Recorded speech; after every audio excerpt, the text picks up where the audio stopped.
A very warm good morning to all of you.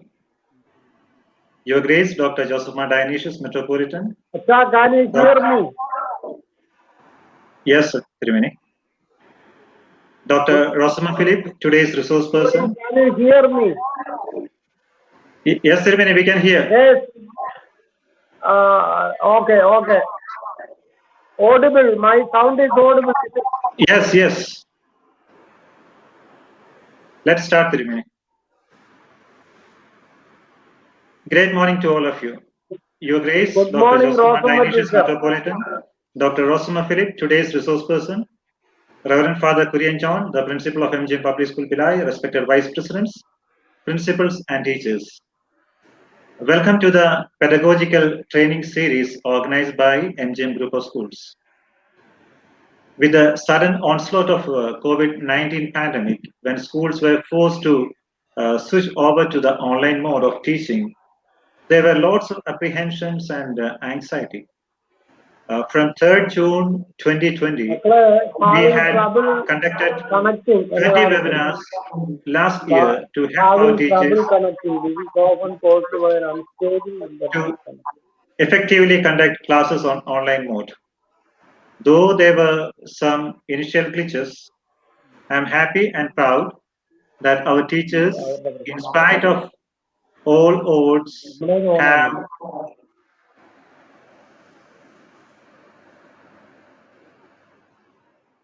I think there's some technical error.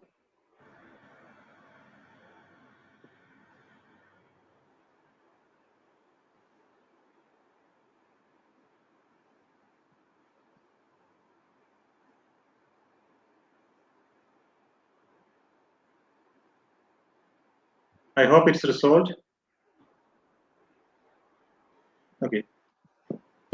So, in spite of all those challenges and initial glitches, we were able to successfully meet the challenges of virtual class. I take this opportunity to congratulate all our teachers for the effective conduct of the online classes. May I also appreciate the principals for their leadership in this regard. As you know, our schools also have been hard hit by the pandemic. We lost a few of our teachers and parents to this pandemic. Sister Anne, who was heading Jeevan Jyoti Informal Education Center, was taken to heavily abroad on 20th, 2021.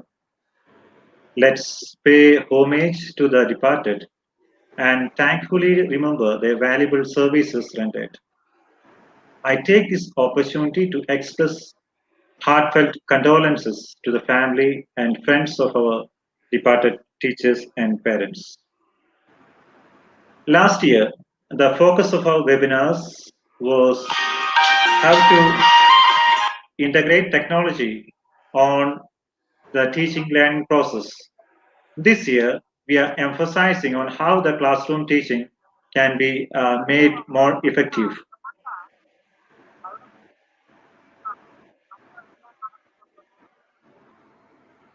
Just a minute. This year, we are emphasizing on how the classroom teaching can be made more effective. What are the various skills and methods to be adopted by the teachers? This would be the main focus. For this, an expert panel of teachers educationists would be helping us. It's hoped that these sessions would help you to transform and energize your classrooms. To inaugurate our pedagogical training series, we have His Grace Dr. ROSAMMA Dionysius Metropolitan, who is also the manager and president of all the institutions under MGM Group. His Grace, who was awarded as the best university teacher, doesn't need an introduction. As you know, MGM Group of Institutions is the dream child of His Grace Dr. Stephanus Theodosius of blessed memory. After the passing away of Theodosius, our present manager bishop has taken charge and is giving commendable leadership to all our institutions. On behalf of all the participants, I humbly welcome our manager bishop to this session. Welcome, Tirumeni. I think there's some technical issue at the side of our bishop. We hope His Grace would be soon rejoining us. We are honored to have with us Dr. ROSAMMA PHILIP, Principal of Mount TABOR Training College, Patnapuram. Dr. ROSAMMA PHILIP, an acclaimed educator, is a PhD in education and postgraduate in physics, psychology, as well as in education. Ma'am's resume is a bit long and I won't be able to read it out fully. She's serving as the research guide and also as a resource person for IGNOU, SCRT, and other educational agencies. An expert committee member of core curriculum committee of Kerala State Schools. Dr. ROSAMMA is very well known to the teachers and students in Kerala through her live counseling programs through Doordarshan, as well as through other TV channels in Kerala, and also through All India Radio. Madam has also published stories and poems in magazines, newspapers, and published various articles for the students as well as teaching community.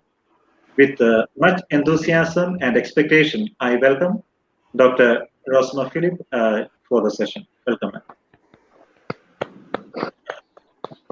I am delighted to welcome the office bearers of Calcutta Diocese and St. Thomas Mission BHILAI for this webinar.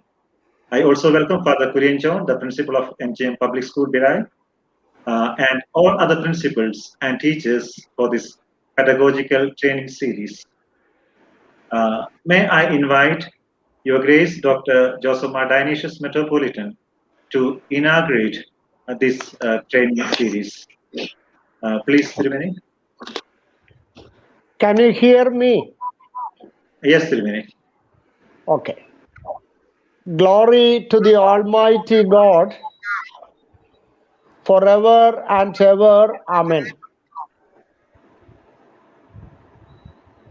Respected educational officer of MGM Group of Educational Institutions, Father Dr. Joshi Varghese,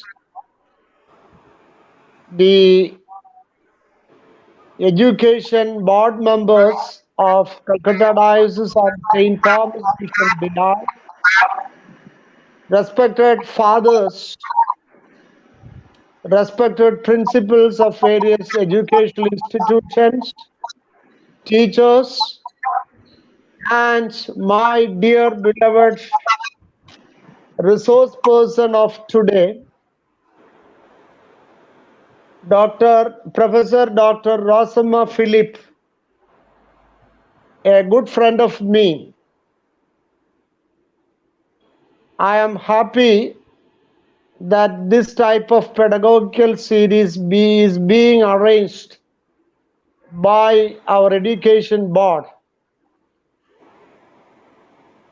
Now, before starting a word, I think it is my bound duty to bow my head before the sacred memory of Saint Parimala Tirumeni. All the institutions are started before the sacred saintly name of Parimala Tirumeni. And also I bow my head to the sacred memory of a late lamented Stephanus Theodosius, my predecessor and a great philanthropic educationalist of North Indian scenario. Now, I am extremely glad for that. On the first day itself, Professor Dr. ROSAMMA PHILIP is taking the first class. As I already commented, she is a good friend of me. She is the syndicate member of Kerala University, a great educationalist, principal of our Mount Tabor Training College, Pathanapuram, a social orator, a very great resource person, a very good beloved teacher, and what not else. So therefore, being the chairman of all these MGM group of educational institution, I welcome teacher for the this educational lecture in the first day itself. Now, today's a topic on which Professor Dr. ROSAMMA PHILIP is taking, the subject is teacher, the behavior manager. I think it is apt to start with this particular topic in the pedagogical training series of principals and teachers of our educational group. Now, I think I have to confine within a short time because we have to give, we are all expecting a good class from a teacher. Now, 5 points I just confine. First thing is nature nurture theory. As you all know, nature indicates the hereditary endowment of a person, the genetic hereditary endowment of person that depends the nature of the person. Nurture is the environment in which the person is being nurtured. This includes so many aspects. The home atmosphere, the school atmosphere, the peer group environment, so many things. I'm not going to, because teacher will be mentioning all those things. So therefore, nature nurture theory is an important aspect as far as the pedagogical matter of behavior is concerned, as far as my limited knowledge. The second point I want to emphasize is education is something guiding the students to develop 5 things. The first thing is life skills for positive, healthy life. The second thing is good behavior formation. And the third thing is seeking knowledge and enriching wisdom. Fourth one, physical, psychological, and emotional maturity of each person. For the fifth one is social responsibility and developing adaptive potency in one's own life context. The all pedagogical, all educational arena and all the processes, I think, involved around these 5 important areas. I'm not elaborating, just for your meditation, introductory meditation, I am just putting. The third point I want to say is,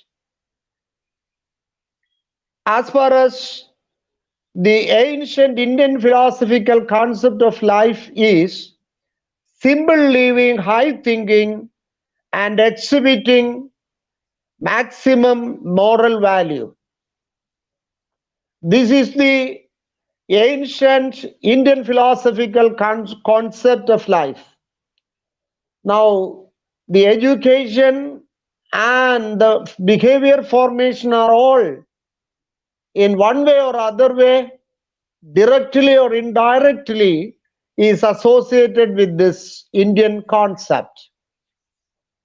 Now, the fourth point I want to just mention is our ancient, good old Gurukul system. Now, actually, a Gurukul system is unique in the world education system. It is our own credit and our own proud. The Indian proud is the ancient good Gurukul system. In the Gurukul system is not confined with the secular education, but spiritual, moral, everything. So therefore, our ancient good Gurukul system is an amalgamation of secular, sacred, and moral education, and also behavior formation. Now, last point I want to just note is, as conclusion I am saying, teachers are the torch bearers to the subsequent generation. Now, all the teachers and all persons, including myself, I am also being a teacher. Always bear in mind, God is entrusted a great assignment to us to become torch bearers of God's own people, to become the torch bearers of the subsequent generation. If the teachers are become filled with darkness, how they can become torch bearers? This is a serious question before us in our current society. Therefore, I advise all my beloved principals and teachers, please take this series of lectures seriously and equip yourself so that you could able to develop a good behavior in your students. Now, the era in which we are living is, the pandemic era, where there is no scope for developing behavior. There is no scope for the interaction with the students' community. Now it is a great challenge before us. How to develop in the corona context, improving the positive behavior in the students. I think respected ROSAMMA teacher will enrich you with the practical suggestions how to thrive, how to face this negative corona situation. Now, with these humble words, I take this opportunity beseeching the heavenly blessings from the gods, and also submitting ourselves to the great intercession of our Holy Saint Mary, and also all the saints and our Holy Fathers, for the success of this training series program. With these humble words and prayers, I take this opportunity to inaugurate this series of pedagogical training lectures. Again, my humble thanks to the teacher, our resource person, and also the DO and the team who worked behind this, and also all the persons concerned with this. Thank you. Thank you. May God bless us all. My humble prayers are always with you. Thank you. Thank you very much.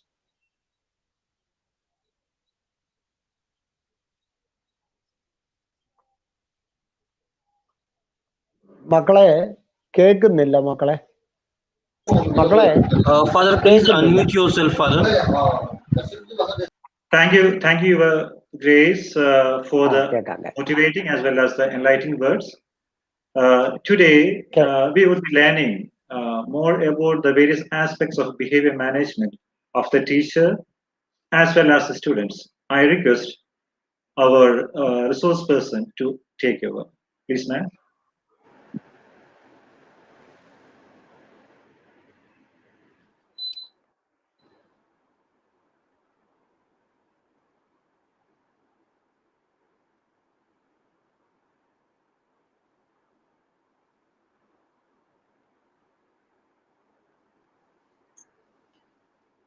Father, would you please permit me to share the screen? Yes, madam, you can share your screen. Just click on the share button.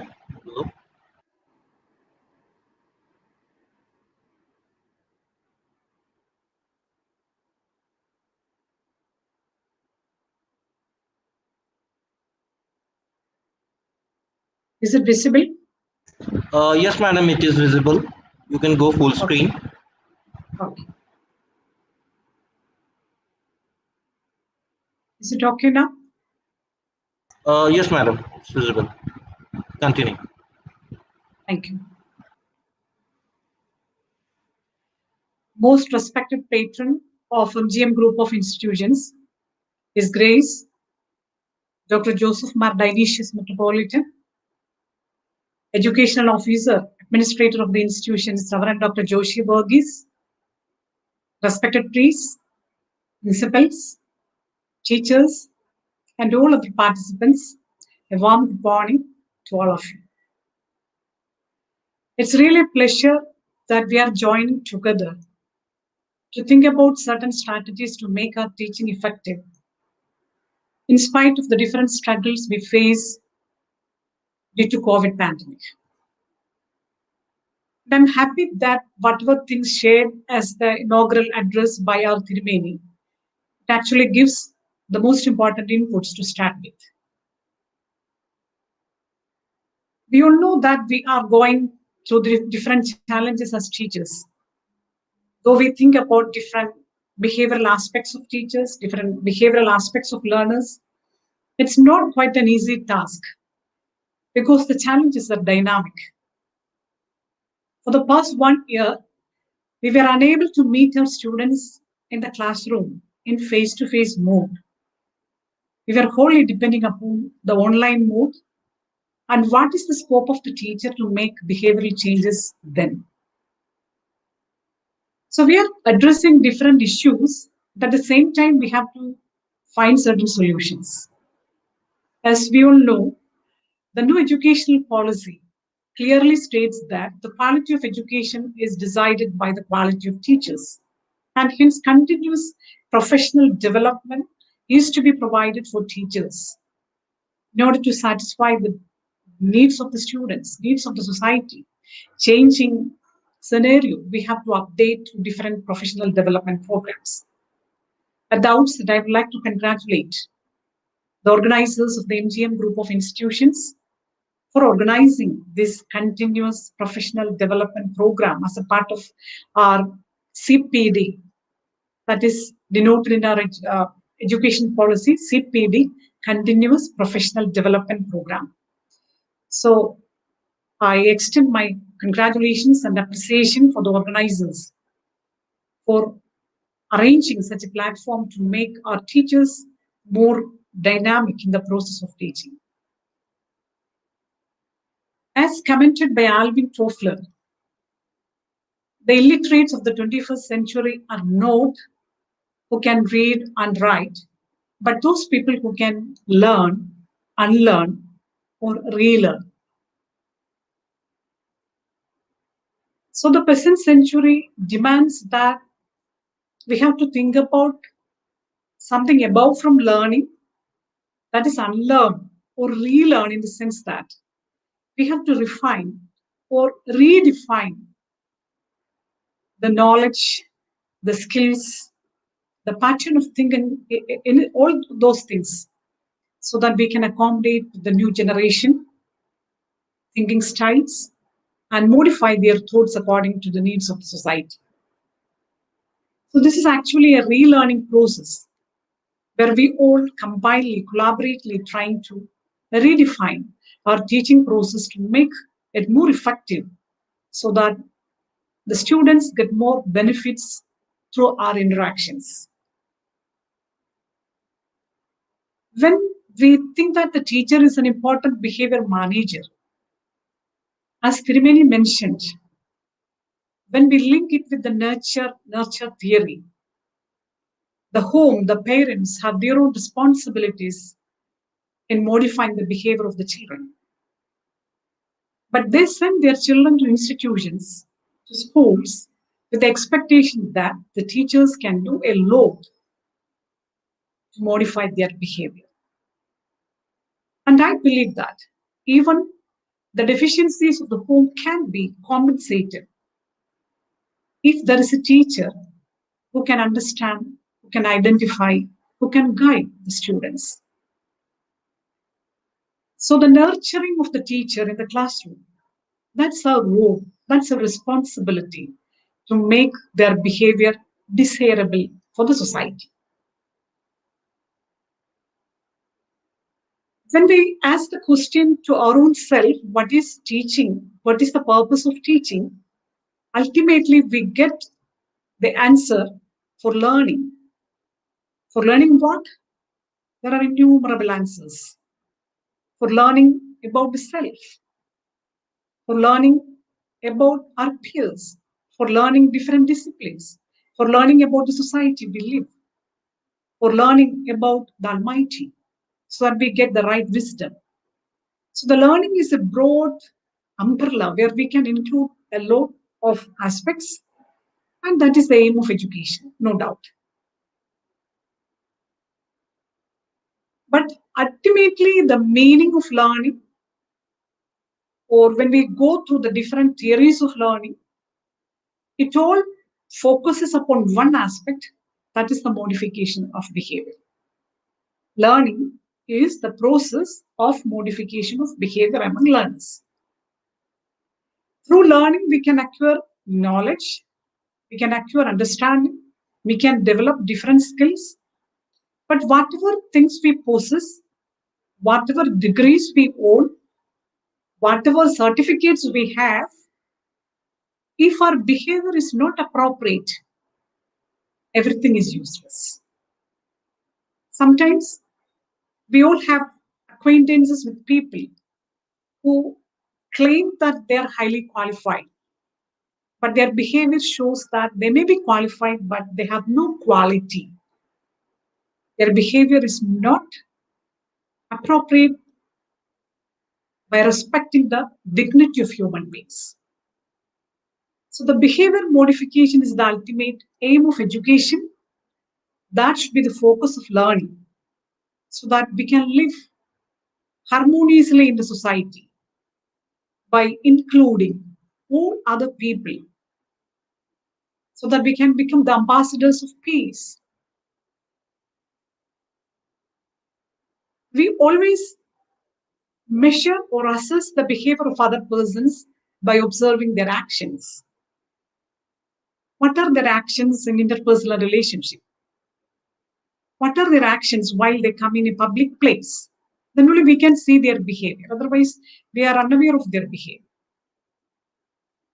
And while I interact with you through this online mode, you are listening to my voice, my words. And while we interact with students through the online mode, then we listen to their words.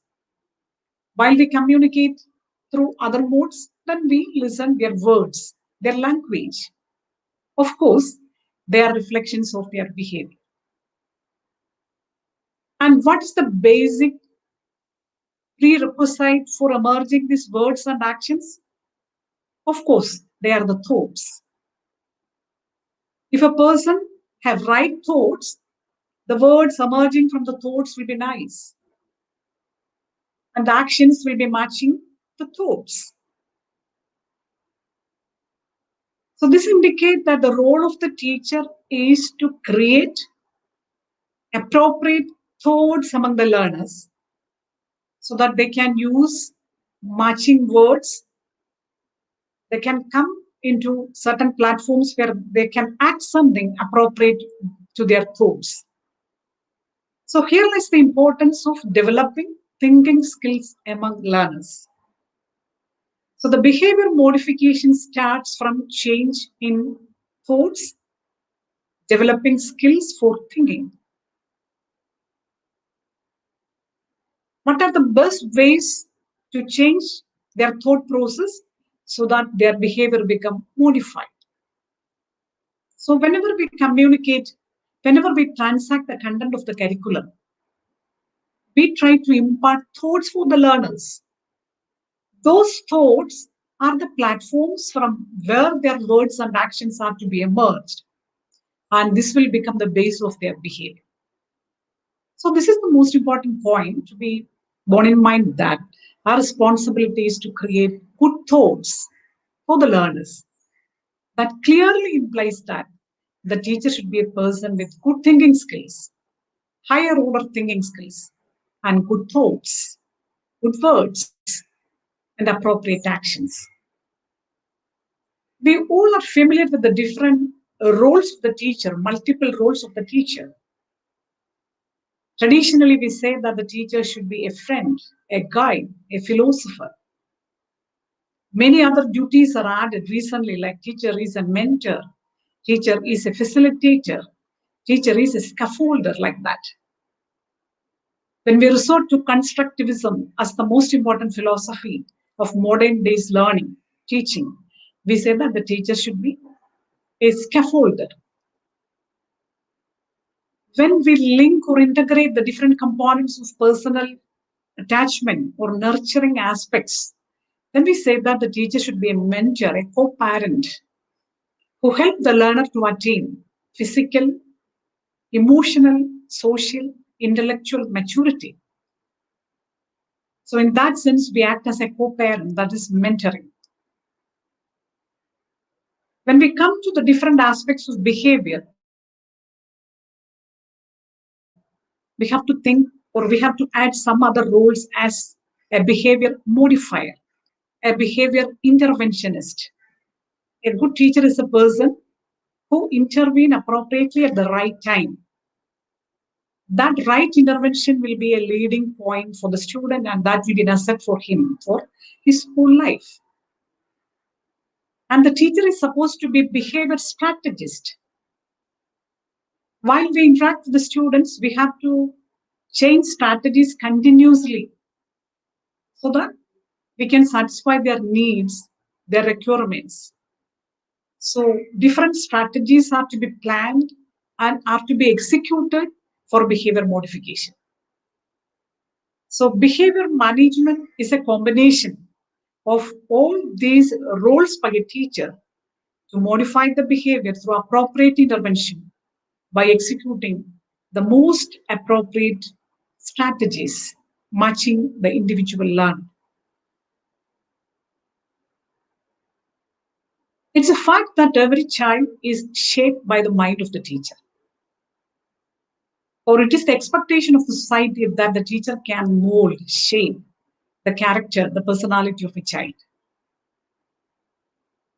So we have to ask a question. We have to introspect upon our potentiality for molding a child. We all like to make modification in the behavior of other people. As a teacher, I would like to make changes in my students. As a wife, I always try to make changes in the behavior of my husband. As a mother, I am trying to make changes in the behavior of my children. And we always focus upon the changes of other people.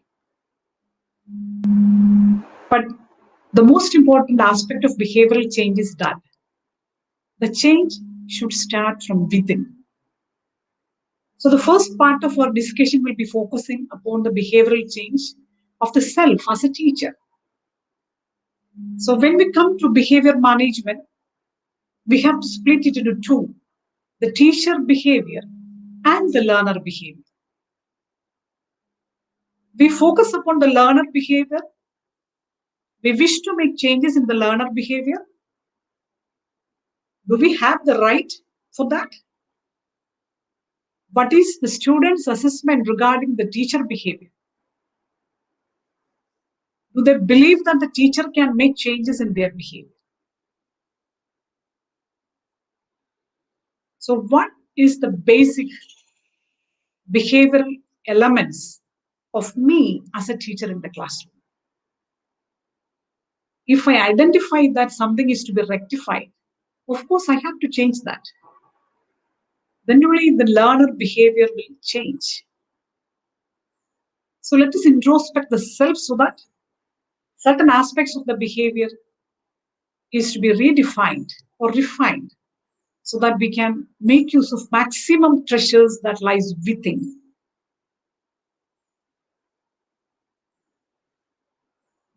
As a teacher, we are familiar with the different behavioral competencies essential to be demonstrated in the classroom to become an effective teacher. We all know the importance of subject competency as a teacher. Whatever be the subjects we are handling, it is expected that we should have the adequate competency related to that particular knowledge. That is usually termed as content knowledge or CK, content knowledge. While I communicate or while I teach the students of standard 5 or standard 9, I have adequate familiarity with the textbook and I am confident that I have adequate knowledge related to the subject presented in the textbook. But do you know how to transact that content in the classroom? Or do you have pedagogical content knowledge? PCK. That's a question. That's why we are undergoing this particular training program, pedagogical training. I'm competent in my subject. But if I don't know the ways by which it is to be transacted, then the students do not get the benefit of that. Students usually complain about many teachers that the teacher knows everything. But we don't get it. Teacher doesn't know how to transact it. For that, we require pedagogical content knowledge. What to teach, that is in content knowledge. How to teach, that comes under pedagogical content knowledge. For that, we have to integrate different skills in classroom. And I'm sure that we all are aware of the different skills to be integrated in the classroom. The skills vary according to subjects. If you're a mathematics teacher, the skills are different from that of a language teacher. If you're a social science teacher, you should possess some skills which are entirely different from a science teacher. A science teacher should have the skill of demonstrating experiments in the classroom, whereas the social science teacher should have clear explanatory power so that the students get the social aspects of various issues, various content that lies in the textbook. So the skills vary according to the nature of the students, according to the nature of the discipline, and according to the nature of the institution. And we know the importance of attitudes. Attitudes decides the aptitude, attitudes decide the altitude. No doubt for that. And I believe that the participants of the present seminar, they all possess a positive attitude. That's why we all are attending this particular webinar, believing that we can update our knowledge and skills related to pedagogy, related to teaching process. So we cooperate with this particular program without blaming the management, without blaming the organizers. So the attitude of the teacher is contagious in the sense that that will naturally reflect in the classroom.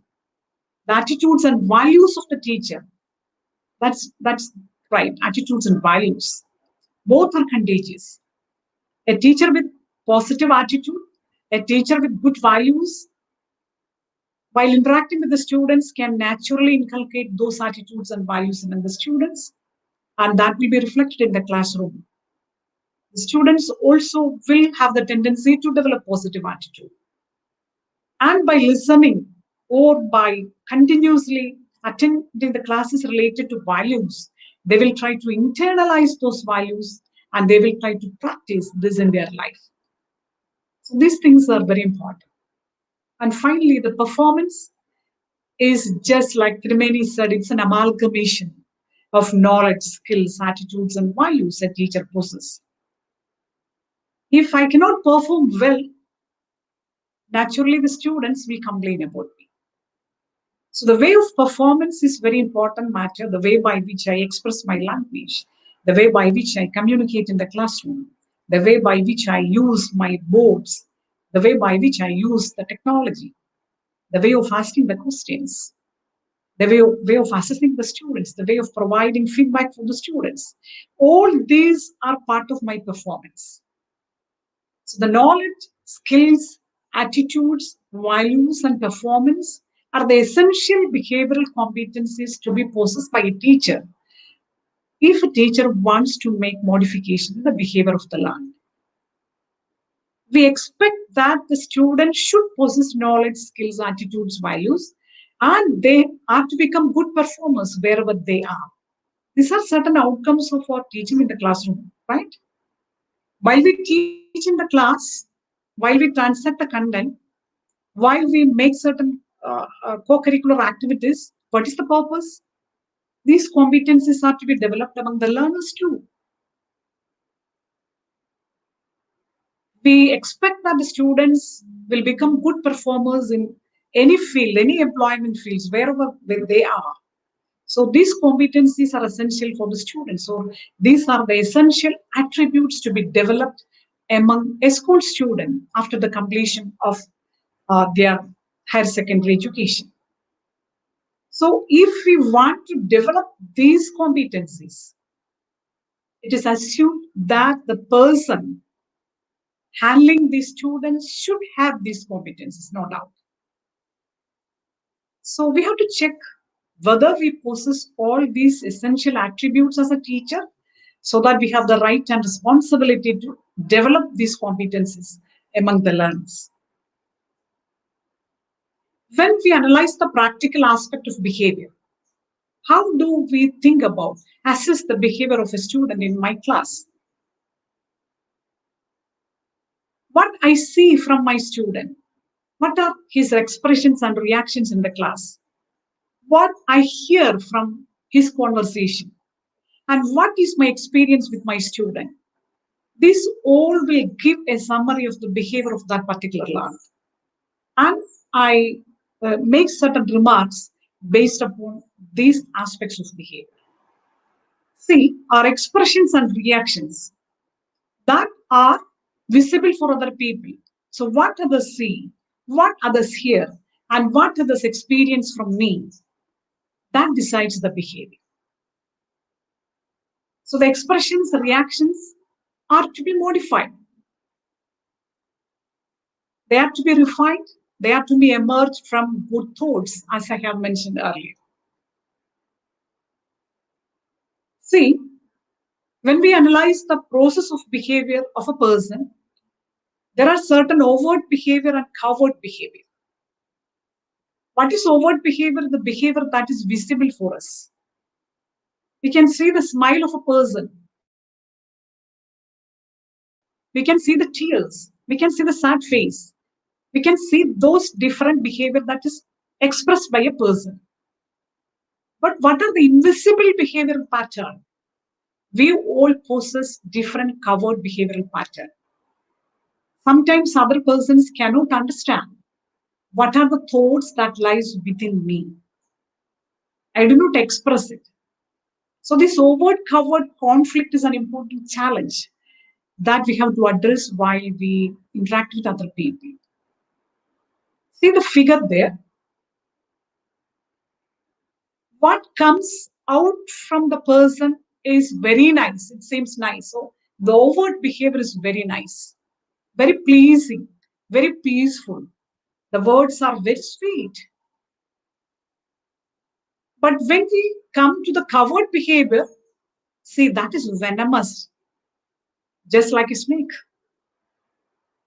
But he has the capacity to present the visible behavior as very pleasing. So this conflicting or the contradictory behavior pattern is an important problem we face while we make interpersonal relationship. So one important role of teacher is to identify those people who have this contradictory behavioral pattern, and the teachers are expected to away from this sort of behavior, where the covert and the overt behavior should be matching, and they are expected to develop the right type of behavior among the students so that they can have the right type of covert behavior and overt behavior.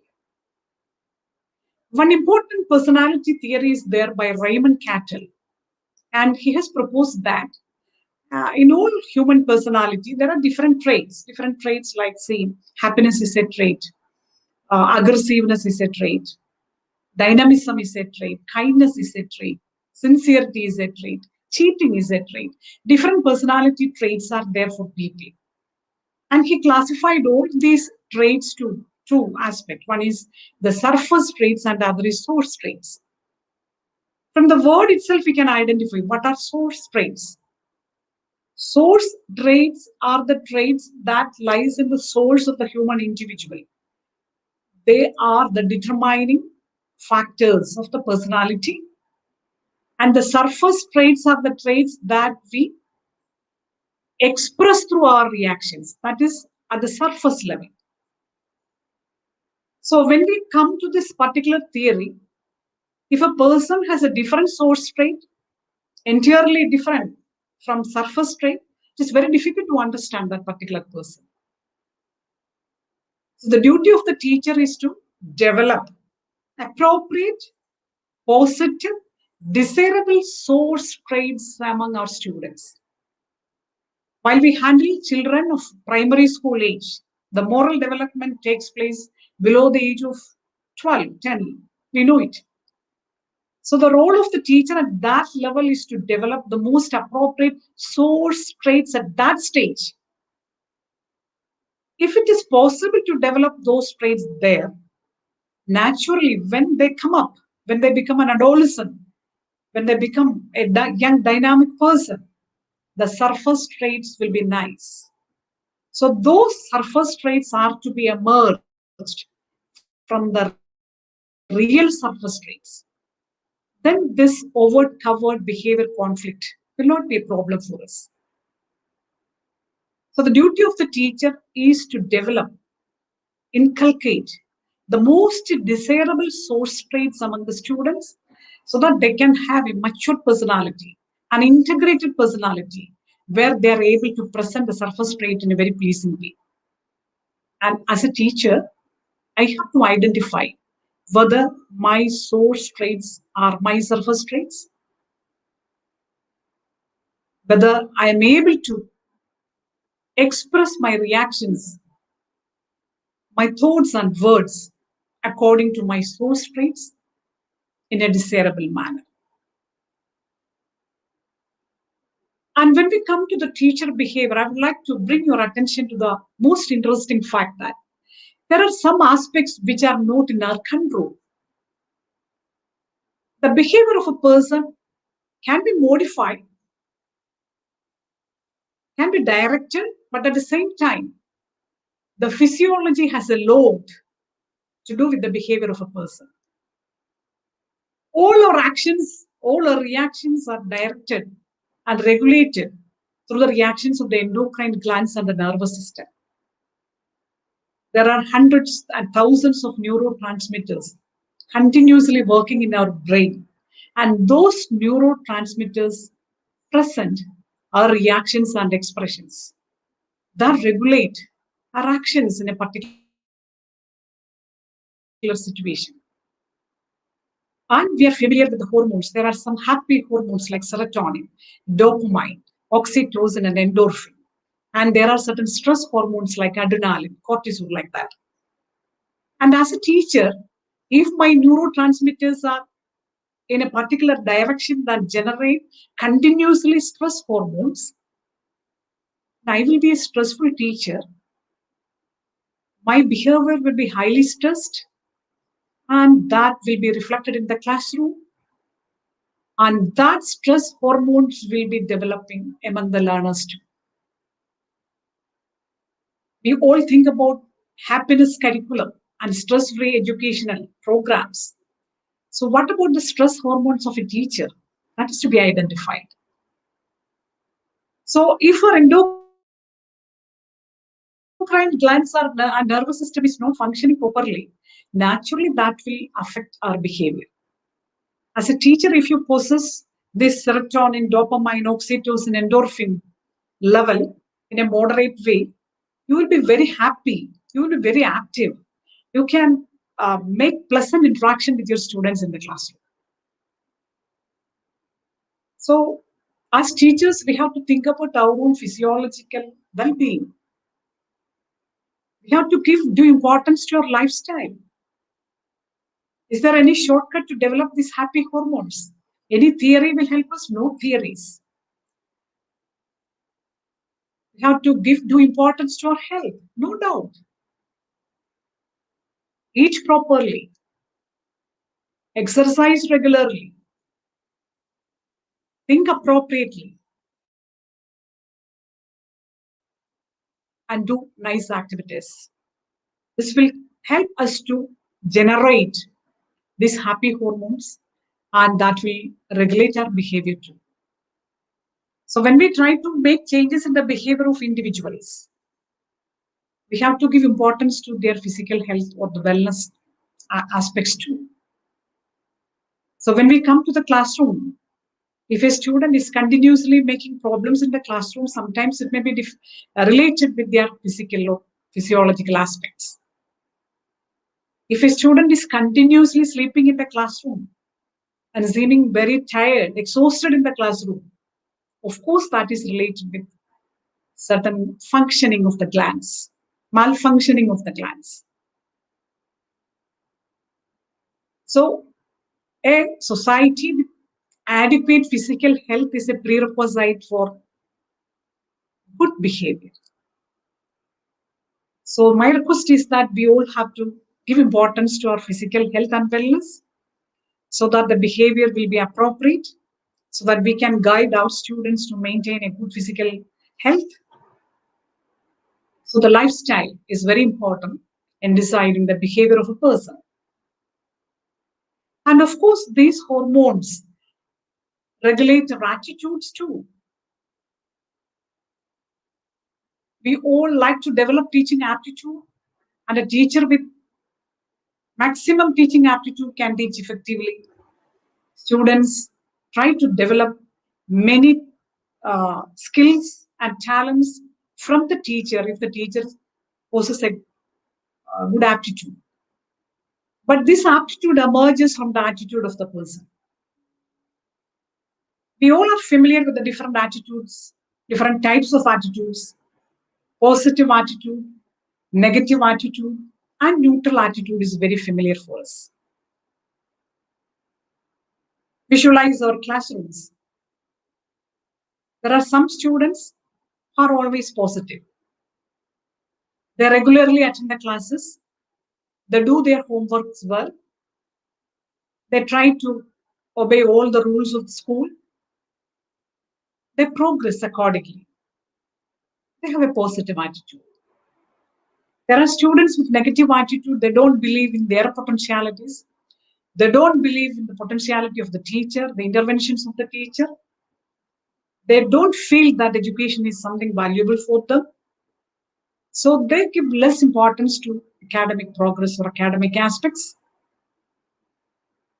They have negative attitude towards everything. What is neutral attitude? There are some students, they are very passive. Due to compulsion, they may be attending in the class. They may be doing something due to the fear of punishment from the part of the teacher or part of the parents. But they are neutral to all activities. They don't feel that these things are necessary for them. But they're just obeying for the sake of their daily routine. So these attitudes, we are familiar with these three types of attitudes. If a person has a positive attitude, naturally he will move forward. He or she will move forward. He will focus upon his goals and aims, no doubt. The person possesses a negative attitude. That person will shrink without utilizing the opportunities. And if a person has a neutral attitude, that is damaging to his personality. He don't utilize the opportunities available before him. But when we come to the fourth type of attitude, that is chicken attitude, which is highly dangerous for the personal growth. What is chicken attitude? That is the extreme negative attitude. As I have already mentioned, if a person possesses negative attitude, he will try to move away from different activities by making critical comments related to that, and that will diminish his opportunities. That will become a hurdle for his own development. But if he possesses chicken attitude, what would be the consequence? He will continuously try to make damages to all other persons who have positive attitudes. For example, my friend who possesses a chicken attitude will continuously telephone me and says very negative comments. See, why you are doing all these webinars and other things, useless activities. I'm not attending all these things. I'm not promoting all these things. Or he will make some other comments like, oh, you are trying to get some publicity through these programs. This is not fair like that. So whenever we do certain things in a positive manner, a person with chicken attitude will criticize, will make sarcastic comments. That will diminish the confidence of ourselves. So this chicken attitude is an important problem that we face by our teachers, I think. Many teachers shared their experiences in the staff room, in their schools, like that some other teacher, some other senior teacher, some fellow teacher, always criticizing me, always focusing negative comments upon me, always making sarcastic comments for me that make me or that prevent me from doing good activities, good initiatives for the school, for the students. So dear teachers, or of course, it's an important problem faced by the administrators of all sort of institutions. They are continuously facing the issues developed by people with chicken attitude. Whenever the administrators or the leaders try to make certain creative programs, naturally, the people with chicken attitude will come out with negative comments and criticisms.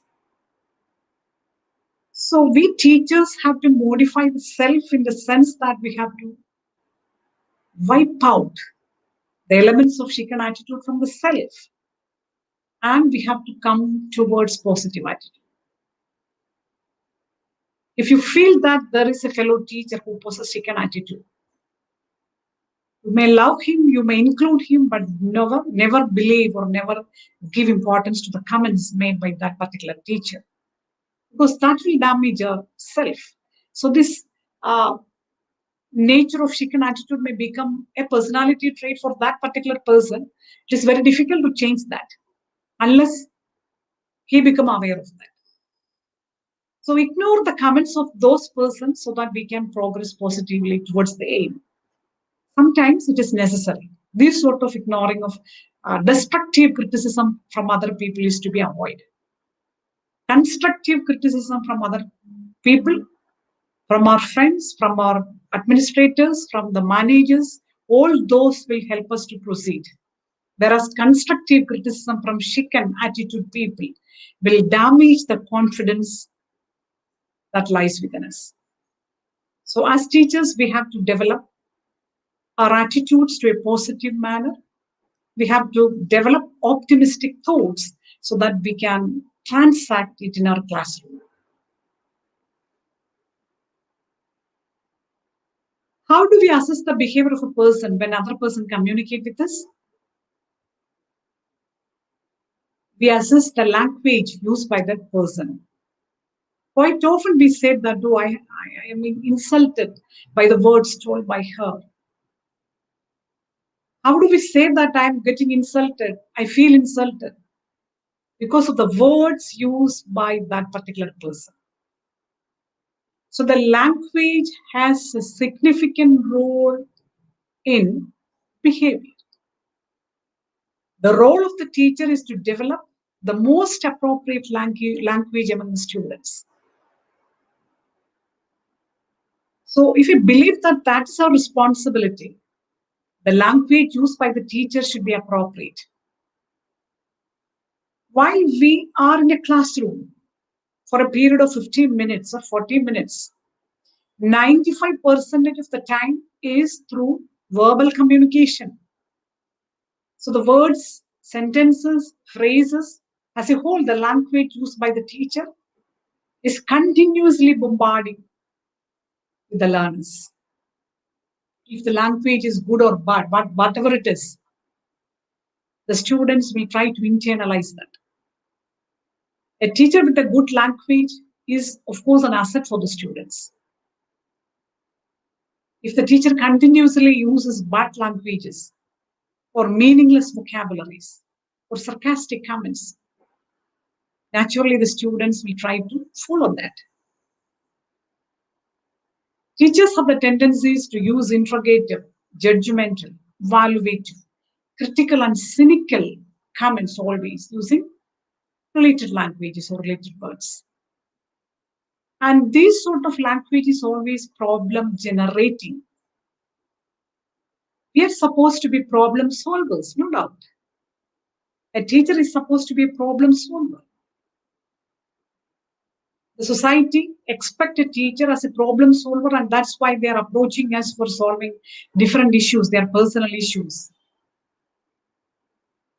So the language indicates whether we are problem-generating personalities or problem-solving personalities. So as a teacher who has the responsibility to solve the problems of our students, of the society, we have to use a language appropriate in the classroom. Now look at the figure. What does it indicate? These are certain expressions. There are no words, no verbal communication. But by observing the faces, by observing the hands, we feel that it is not positive. We feel that it is highly aggressive. We don't like the company of such people. We don't like teachers with these gestures, these facial expressions. We don't like to have a student in our classroom with these expressions. How do we make inferences? By looking at these figures, by observing the expressions. Yes, we can. What does this indicate? No verbal communication is there. Still, we say that the person is tired. The person is highly depressed. The person is exhausted. The person has no self-confidence. Yes, how? By observing the body language. Without attending the verbal communication, by observing the body language, we come to the conclusion that this particular person is so and so. See the importance of body language? Now see the figures. We feel that it's quite okay. Dynamic person, happy person, energetic person. And we like the company of these people. And we feel that these people can solve something. These people can lead an organization. These people can make classes very dynamic and effective. How? How do we get that inference? By looking at their faces, by looking at their eyes, by looking at their hand movements, and the whole body implies that these people are positive. Their presence will make things positive. So here lies the importance of visual communication. Verbal communication is very important. At the same time, the visual aspects of a teacher has a significant role in own behavior as well as in the behavior modification of other people. This is usually termed as communicative behavior. The impressions received by a person from the speaker, from another person. Sometimes it may be through the body language, sometimes it may be through the verbal communication. But this communicate a lot for the observers, and certain psychological construct influences the individual through this type of communication. So this clearly indicates that the teacher behavior is a combination of the visual as well as the verbal behavior of the teacher. Or if you want to make changes in the behavior of the learners, we have to identify the visual as well as the verbal behavior. When we analyze the first figures, we say that the person is highly aggressive. The body language of the person says he is highly aggressive. The other extreme is very tired, depressed person with no confidence, that we say that the person is passive. However, we need teachers with assertive behavior. What is assertiveness? That is the dynamic, energetic, positive interventions. That is the way of the right type of intervention with the right type of language. Right type of intervention with the right type of body language. So the appearance as well as the verbal communication is to be transformed as assertive to make desirable behavioral changes among the learners. So be an assertive teacher in the classroom if you want to make appropriate changes in the learner. Don't be too aggressive. Don't be too passive, because the students also will be like that. If you're an aggressive teacher, sometimes the students will become passive. Some students may become aggressive. If you're a passive teacher, no doubt majority of the students will be passive. So the assertiveness is the right type of behavior in the classroom, where the learners will try to internalize the qualities of the traits related to that assertiveness of the teacher.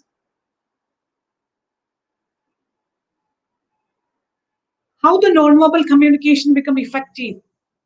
How we can modify it to modify the behavior? Through eyes we communicate, and by observing the eyes we make many assessments, many remarks related to the behavior of a person. Why are you staring at me? Why don't you look at my eyes? All these questions pointing towards certain behavioral patterns like that. We have to make appropriate eye contact with the person with whom we are interacting. Maintaining attentive eye contact is an important role of the teacher in the classroom, so that students get the feel that they are being attended by the teacher. They are safe in the classroom. As a teacher, if you are not able to maintain eye contact with the students, that shows that you have no confidence at all. You are not attending the students. So without maintaining proper eye contact, how can you identify the behavior of your students? So maintaining eye contact is an important tool to identify the behavior of the students. And when we use our hands, what are the different mannerisms connected with the use of our hands? Observe yourself. As a person, if you're continuously pointing your fingers towards your students, that may become aggressive, as we have seen in that figure. So the democratic use of the hands by open palms in a very free manner, that is required in a classroom, so that students get a feel that the teacher is democratic. Open palms, not closed hands, not hands at the backside, not hands connected with our dress, all those are negative. Open palms. Using open palms near related or below the chest level or at the chest level, that shows that we are very democratic. And the posture of the teacher is an indication of the confidence. As a teacher, how do you stand in the classroom in front of the students? Do you encourage your students to stand straight in the classroom while you ask a question? No. Sometimes we believe that those students with bowed head, those who are unable to raise their heads, are very humble people. No.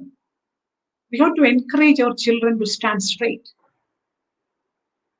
We have to encourage our students to look at our eyes, confidently to say their responses while we ask questions. So the posture is very important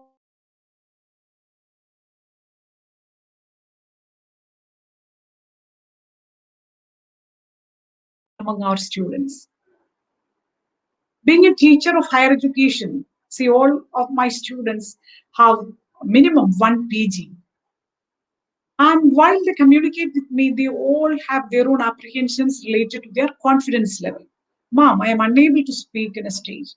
Mom, I have no confidence in participating in this program. I have different talents, I think, but I cannot express it properly. I have no confidence at all. So if a person of the age level 23, 24, having 2-3 certificates, degree certificates, says like this. See, we teachers have the responsibility to develop students with maximum confidence so that they can live confidently, they can survive the challenges of the society and have a successful life. And legs, of course, we know the posture is decided by the position of the legs too. So as a whole, the body language of the teacher shows the behavior of the teacher. The eyes, hands, the posture, everything indicate a load related to the teacher behavior. And the non-verbal communication is to be identified properly by the teacher. The teacher has to enhance all non-verbal communication skill, and at the same time, as teachers, it's a responsibility to identify the hindrances in effective non-verbal communication of our students. And we have to help them to break those hindrances, those hurdles, so that they can come forward with confidence. As a teacher, when we try to intervene, when we try to provide helps for our students, what should be the lines boundary between a teacher and a student? That's an important question to be addressed nowadays. We want to make changes in the students. We want to provide helps for the students. Sometimes we say that I'm giving counselings to the students.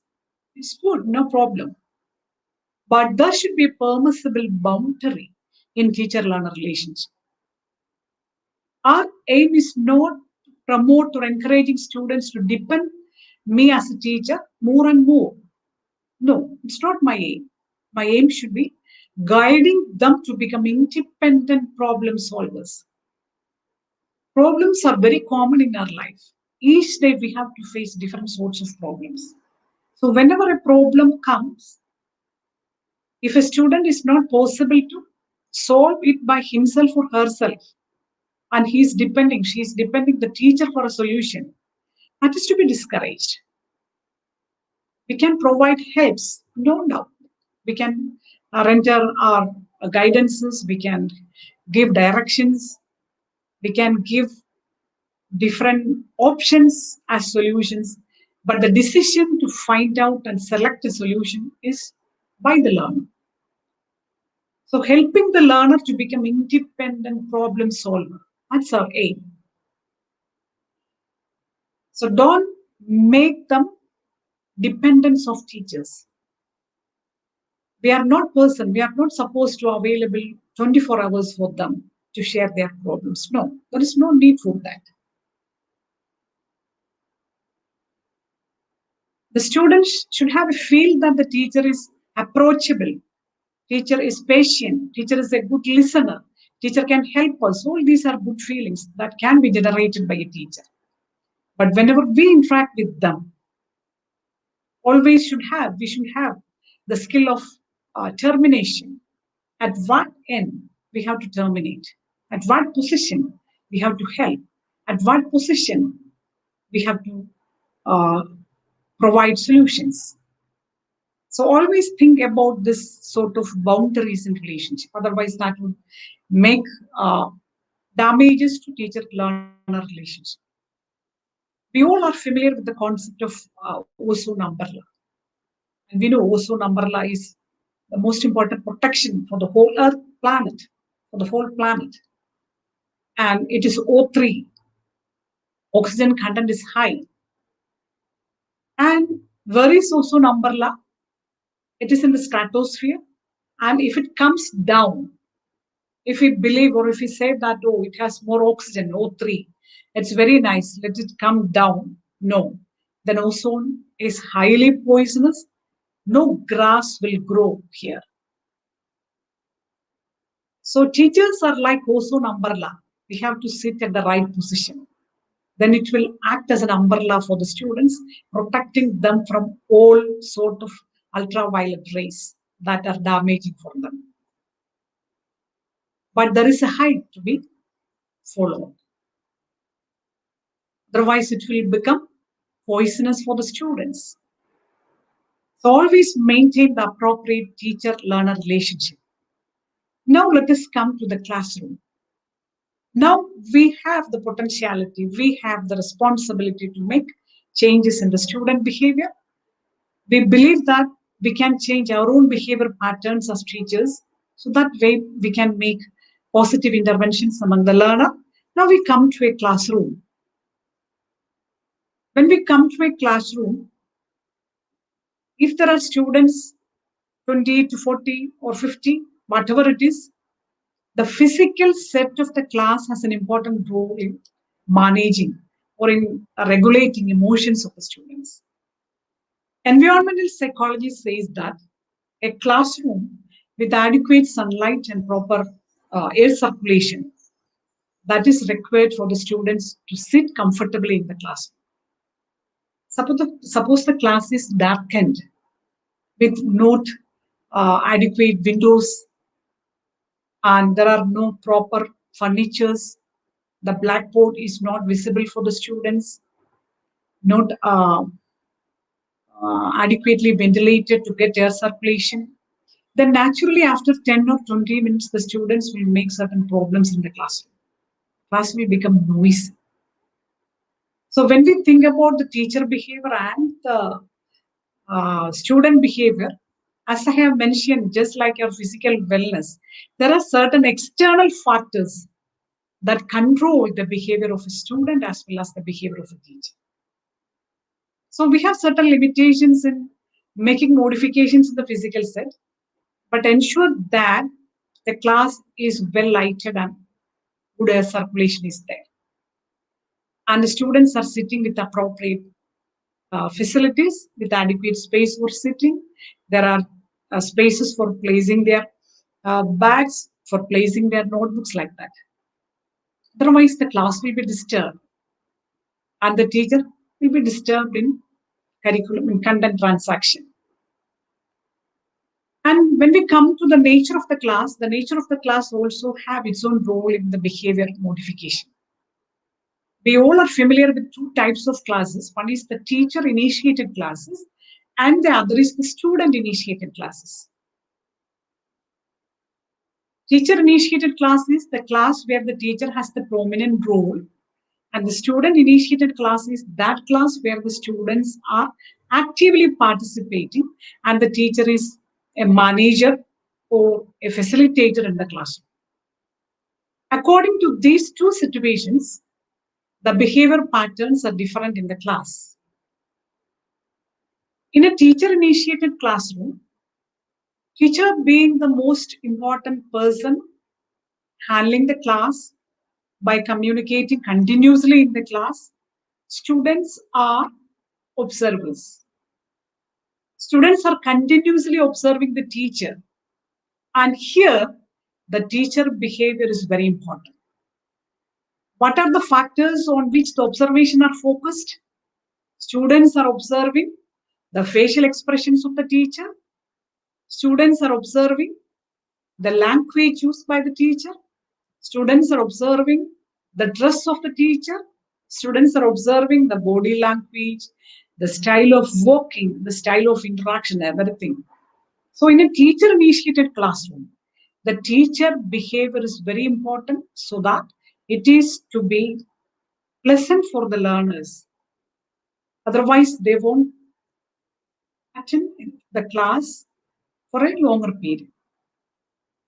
Then, when we come to a student-initiated classroom, we expect that the students are actively participating in certain group initiatives. They are discussing, they are drawing something, they are doing certain works, they are presenting something. In those cases, teacher gets the opportunity to observe the student behavior. So this is the best opportunity to identify the different behavioral aspects of learners. If we plan for student-initiated classrooms, naturally we get more and more situations where we can easily identify the behavioral elements of each student and we can intervene appropriately. What is the nature of participation in the group? What is the nature of their leadership? How do they interact in the group? What is the language they use in communication? All these can be identified if we plan for student-initiated classes. So this is the best strategy to identify the behavioral peculiarities of each student so that we get the chance to identify the errors to be rectified among individuals. So in a teacher-initiated classroom, the opportunities are less to intervene for modification of the learner. As teachers, we have to plan group discussions. We have to plan group activities and projects. We have to provide opportunities for the students to come forward and present their concepts. We have to help them to write something on the board. We have to check their notebooks so that we can identify any difficulties in writing or their punctuality related to their concentration, like that. So student-initiated classrooms are to be planned and executed if you want to make behavior modification among students. But unfortunately, when we come to online mode, most often we are unable to identify the activities of the students in the appropriate manner, and we are compelled to follow the teacher-initiated methods. But when they come to offline modes, when they come to classrooms, the student-initiated strategies are to be developed. And in that case too, collaborative classes are the most important method or the tools by which we can make more desirable behavior among the students. What is the importance of a collaborative class? In a collaborative class, the responsibilities are shared, which reduces the competition among the students. When they come to a group, one student will tell, other student will write, the other student will present it.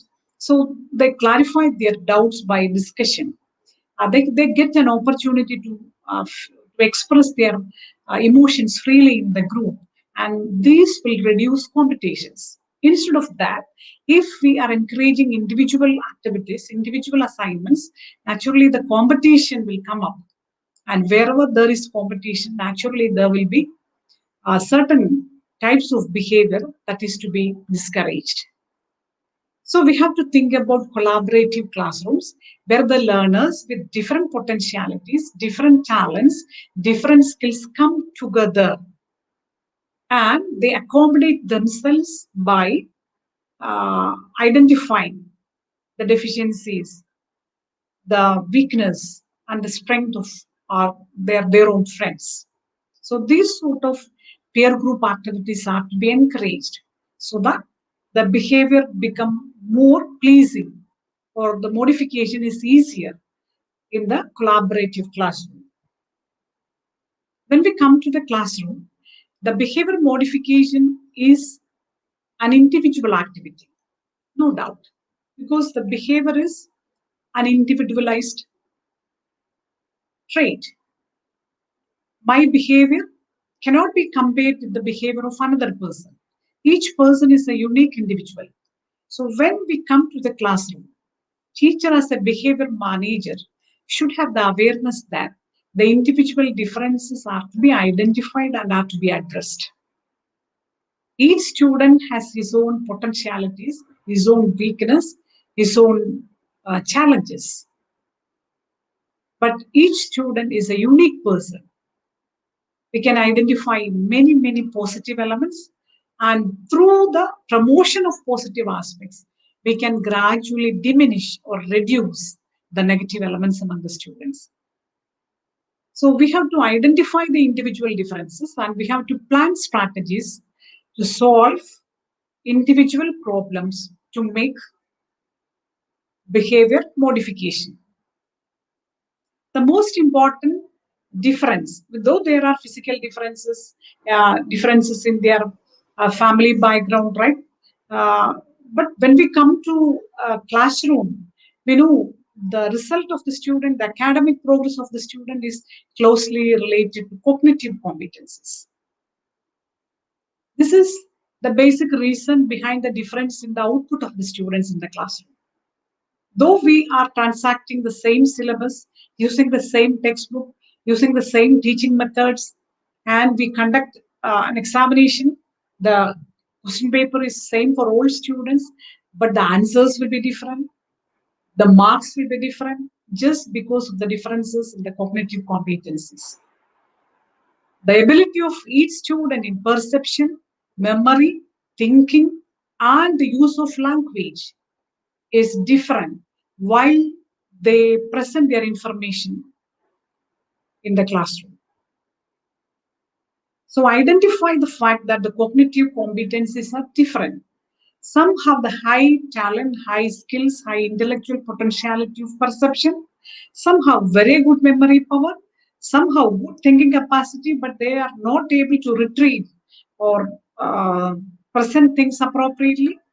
Some have the ability to use language appropriately, but their memory may be poor. So these sort of differences are to be identified, and proper strategies are to be provided so that we can enhance their cognitive competencies to enrich their academic output.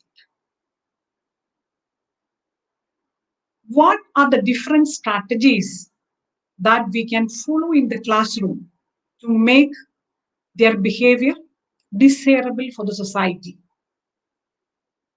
Always have a confident and enthusiastic body language. As a teacher, teacher should have a confident and enthusiastic body language.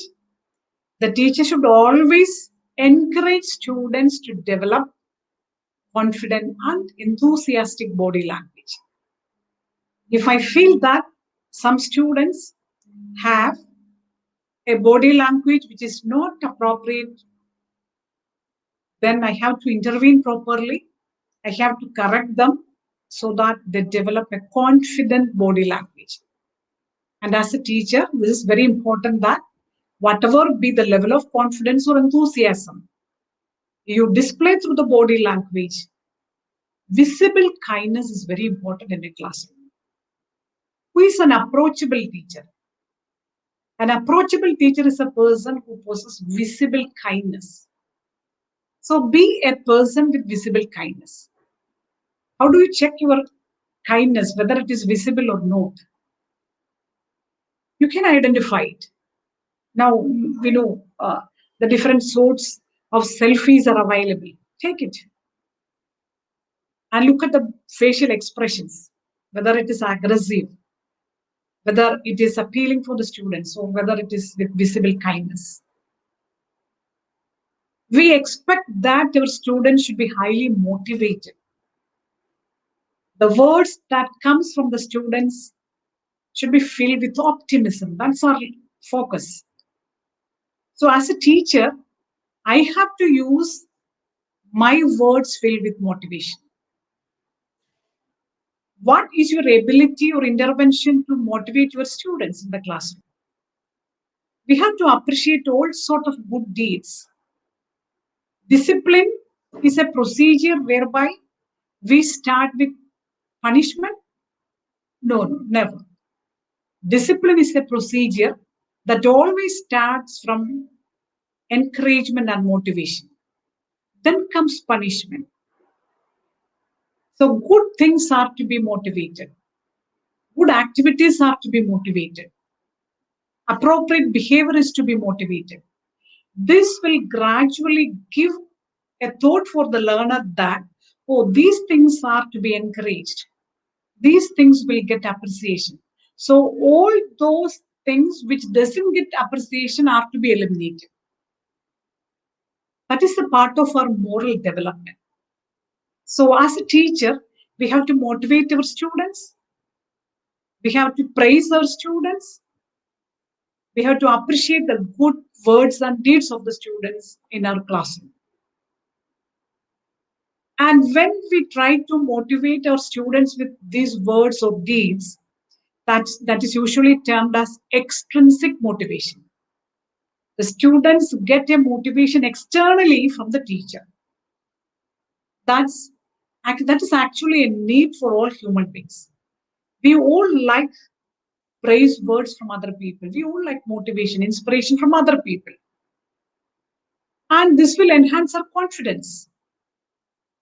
By applying these sort of extrinsic motivation, the teacher should gradually help the learners to develop intrinsic motivation.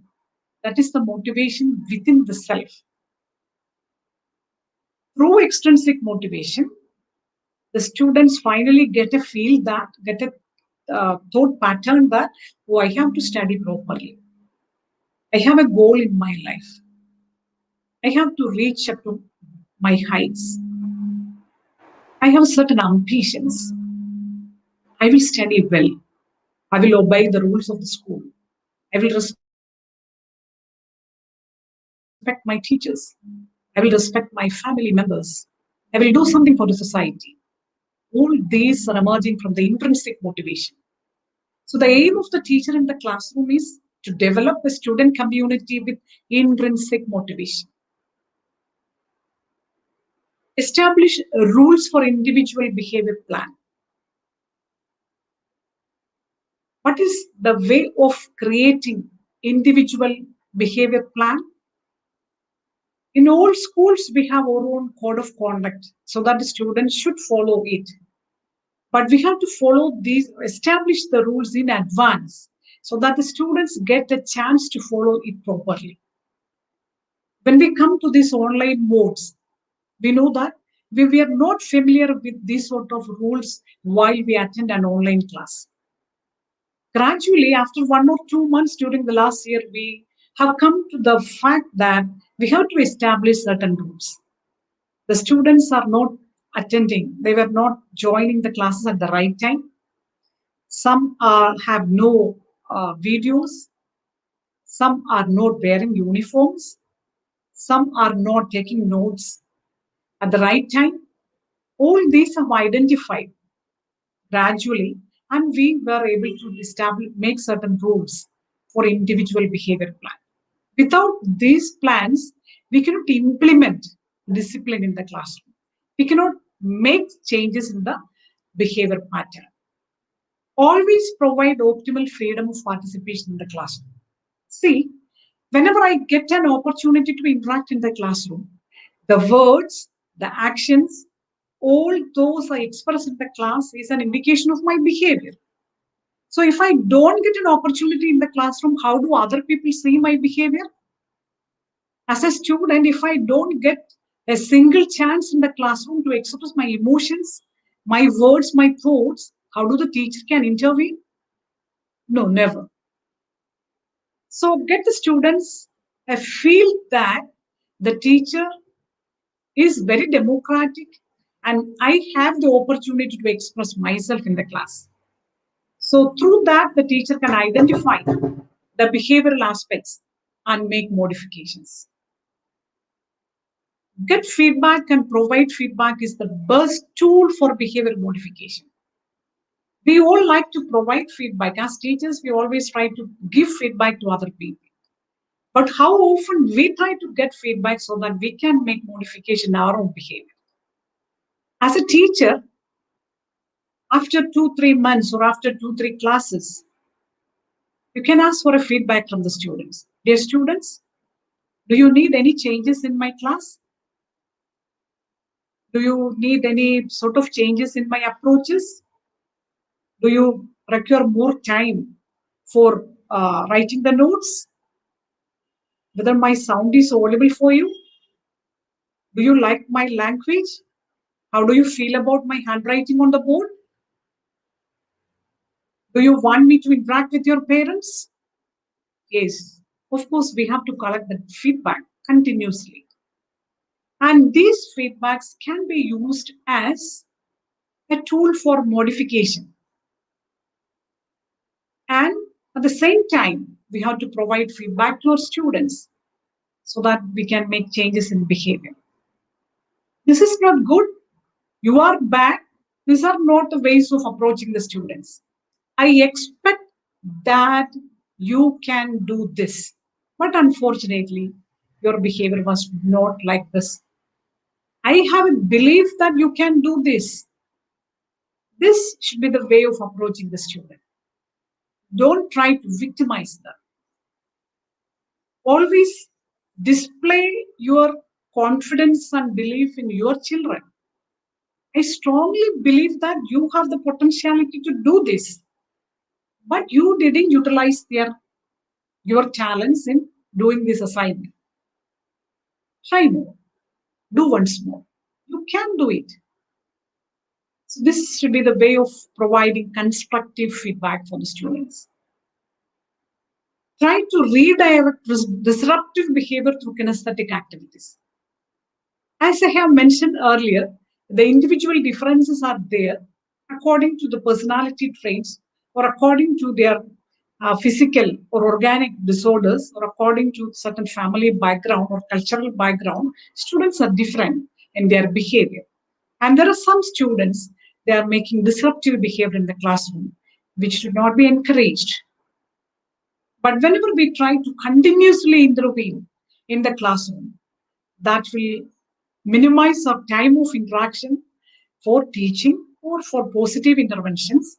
And in those cases, we have to consider those students' abilities and we have to redirect them to some other activities or help them to engage in kinesthetic activities. Kinesthetic activities are those activities where motor abilities are to be involved.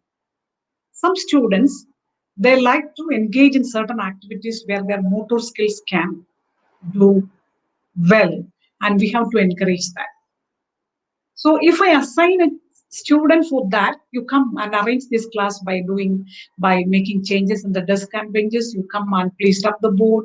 You go to the office and collect the textbook.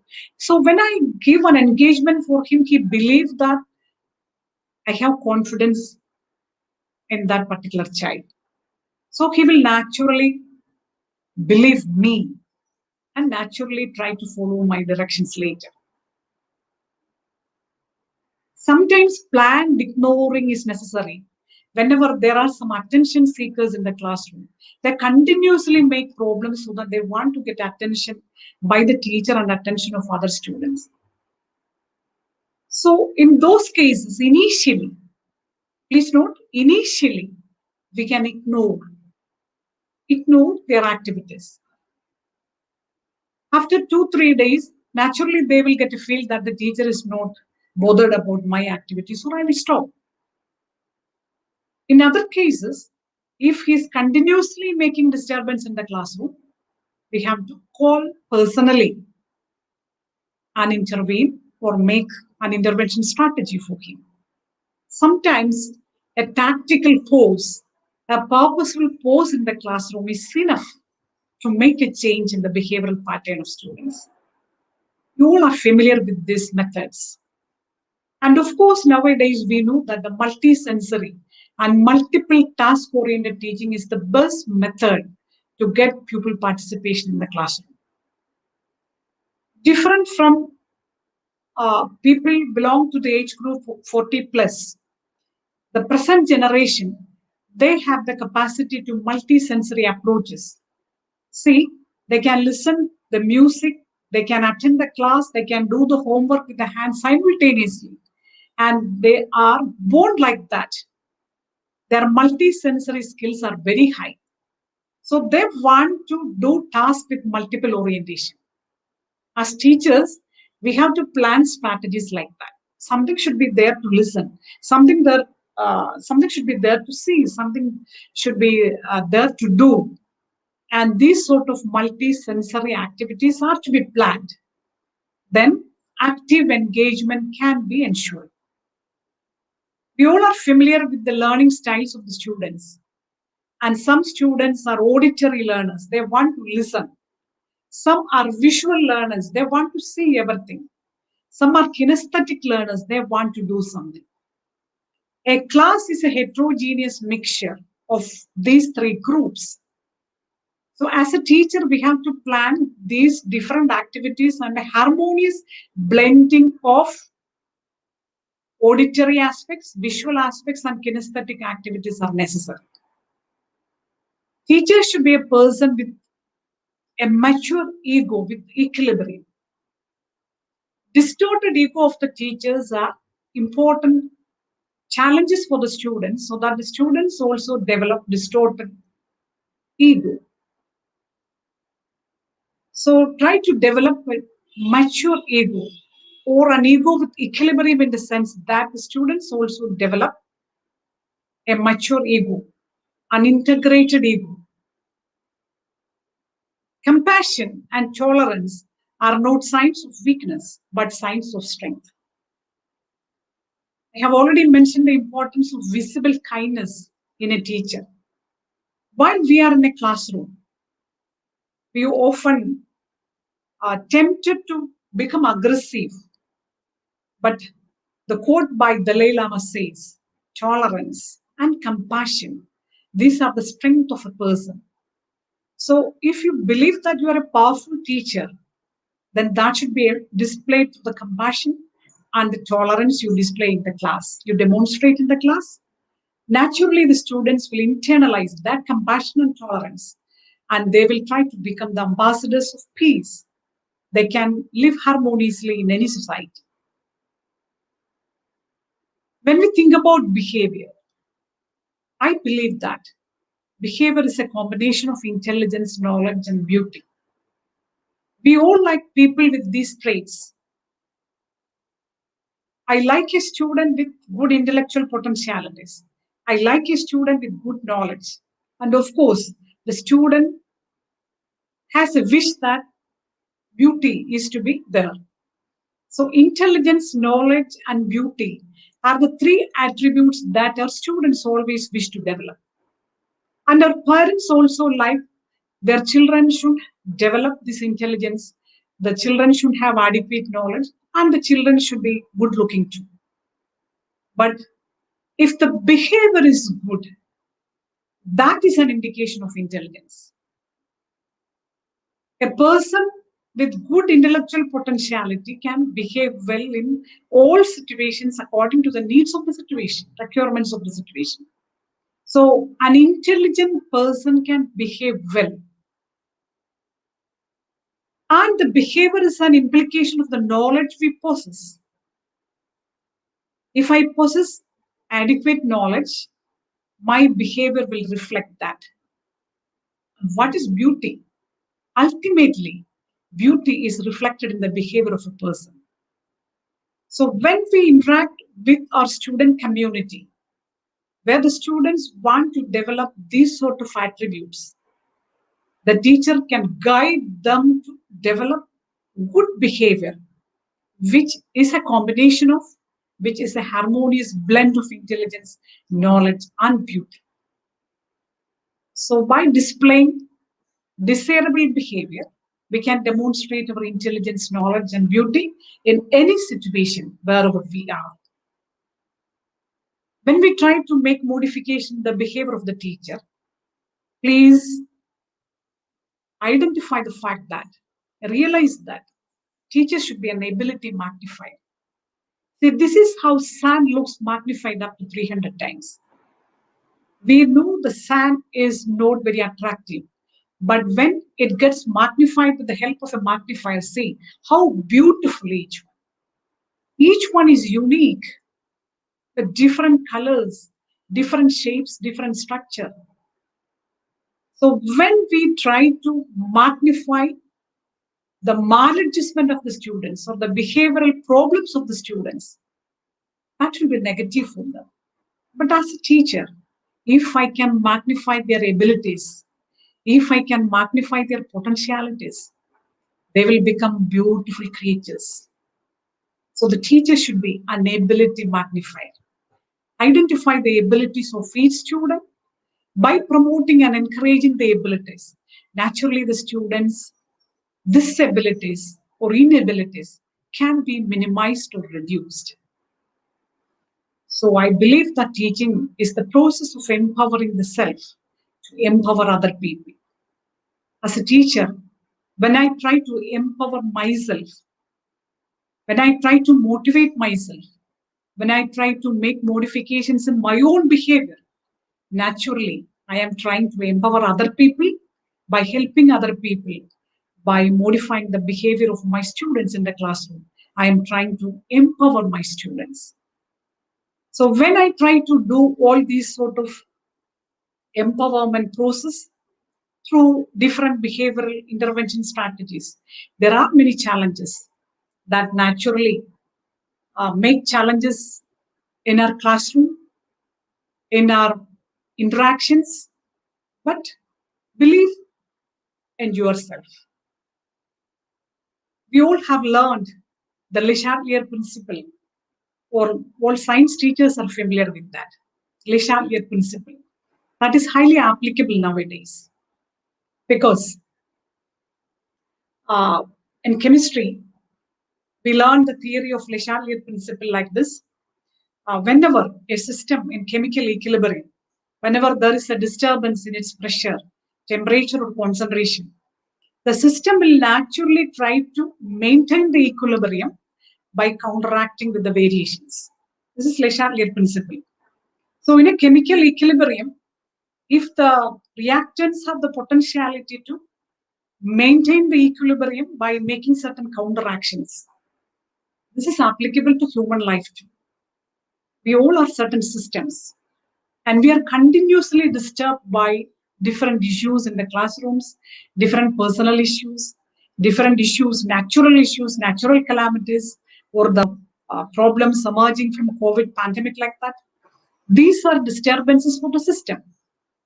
Then what we have to do, just like a chemical system, we have to create our own counter actions to maintain the equilibrium immediately.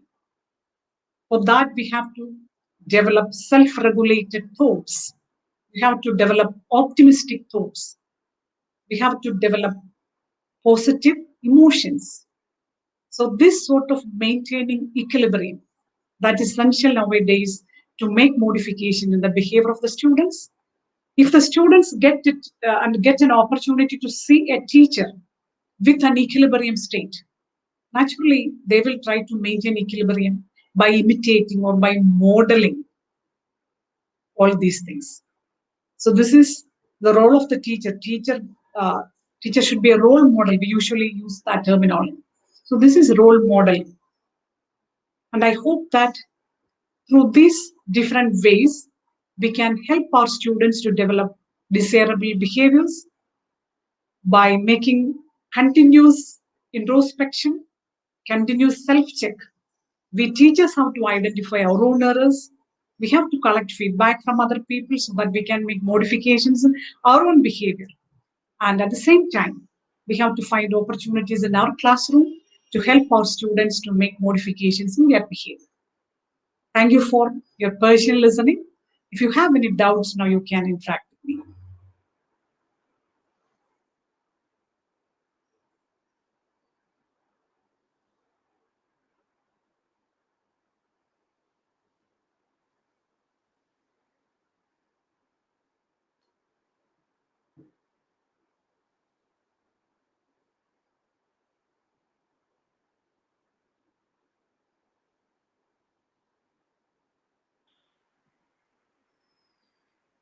Thank you, ma'am, for the very interesting and valuable session.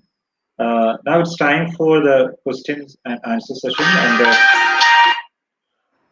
the participants, you can post your questions in the comment box.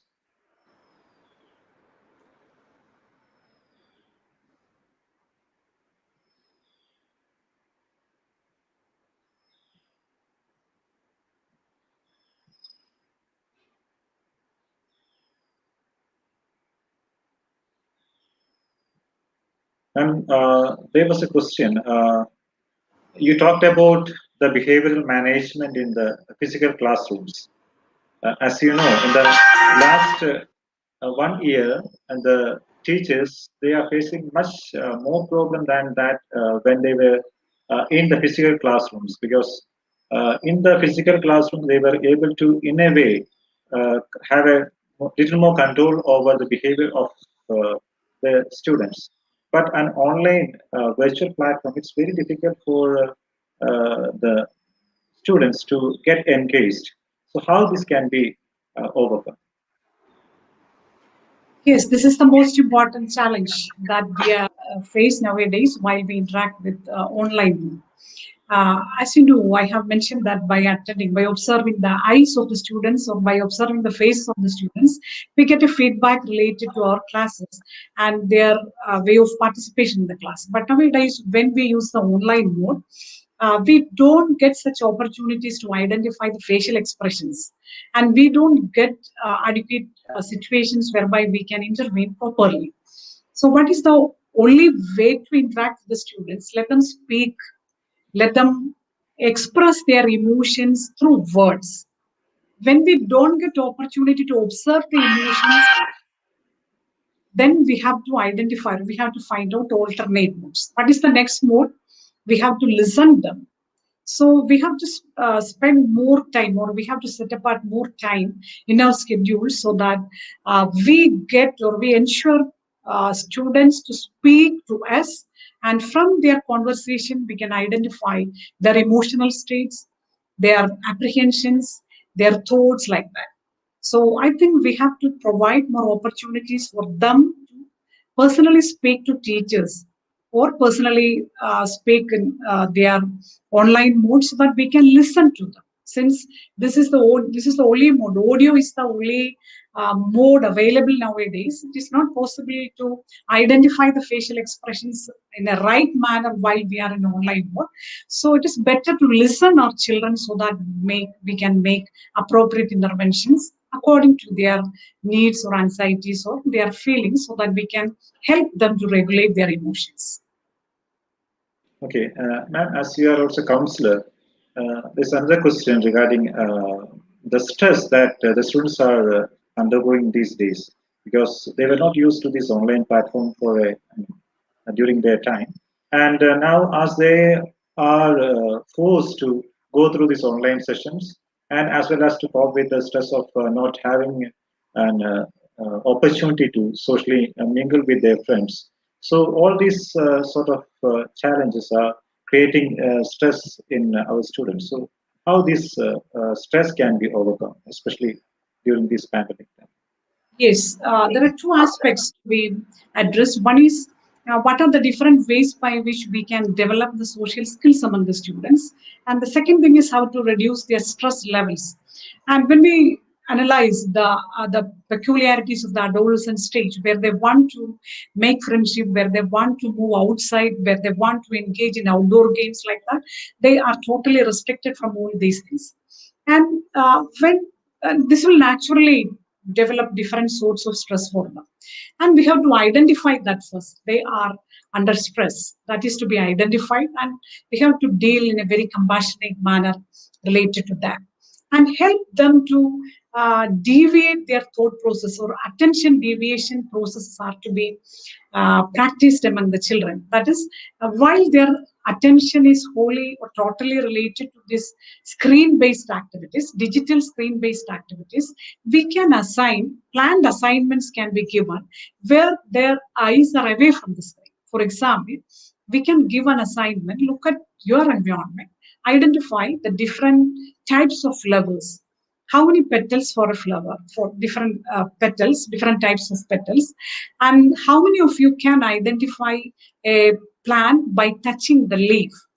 How many of you can smell the flower and identify the name? So when we help them to deviate their attention through these sort of activities, we give importance to sensory training. Now, see, those children have very difficult skills related to their senses, are only their forefinger is being used for making changes in the screens. They are unable to identify the abilities of the other sense. So they are uh, feeling problems, or we have to say that some sort of nature deficit disorder is spreading among our children. So when we are giving certain assignments, or when we are giving activities away from the curriculum, or we have to say these are cross-curricular activities. Earlier we say that they are co-curricular activities. So these are cross-curricular activities which are to be integrated within the curriculum, and let them give opportunity to move away from the screen, go outside, in the sense that their eyes have to go away from the screen, observe the surroundings, observe other people, observe the newspaper, observe the media, and what are the different news that affect you, what are the positive news that help us for our career development. So some sort of activities which are away from the curriculum, but which are closely linked with the curriculum, are highly helpful for them to deviate their attention, and this will reduce their stress. Help them to identify that students are watching a lot of movies nowadays. So movies have its own educational values. So give an assignment for them to briefly summarize the educational value of a movie, and how do you link with that particular movie. If you get an opportunity to act in a movie, what role would you prefer? Why? So these sort of creative activities will help them to reduce their stress. Motivate them to write 2-3 lines of poems. As a teacher, you can post one single line in the morning as the starting line of a story, and encourage them to add 1 or 2 sentences to that story. And at 6 p.m., we have to complete the story. So at 6 p.m., who is posting the story? He or she has to give the climax of the story. So these are the different types of creative activities that will help them to deviate their attention, but in a way that will reduce their stress and enhance their creativity.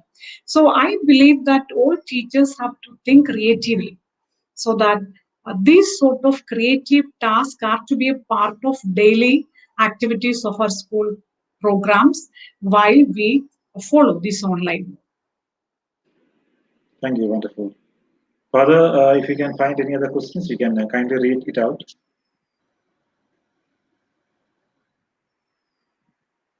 Please unmute.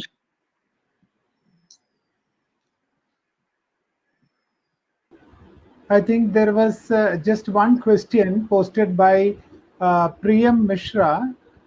It read like this: how can we interact differently with students? I also exactly didn't understand, but ma'am, if you can just give some detail about it. Yes, I hope the different, maybe the question may be related to the different ways of interactions through which we can make connection with the students.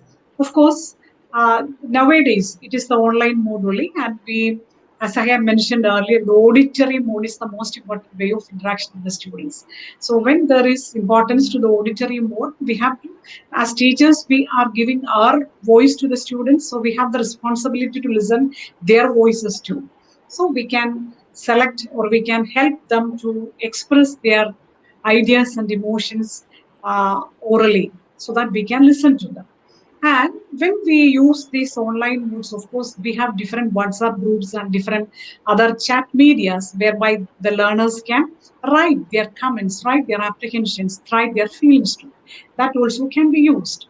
At the same time, if you feel that there is the requirement of interacting with the parents of the students, we have to find some time for interacting with the parents too, so that we can help the parents, or we can cooperate the efforts of the parents for helping the students.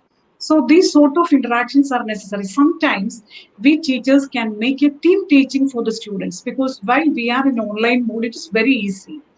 The teachers with different potentialities come together and we directly interact with the students by mutually supporting each other.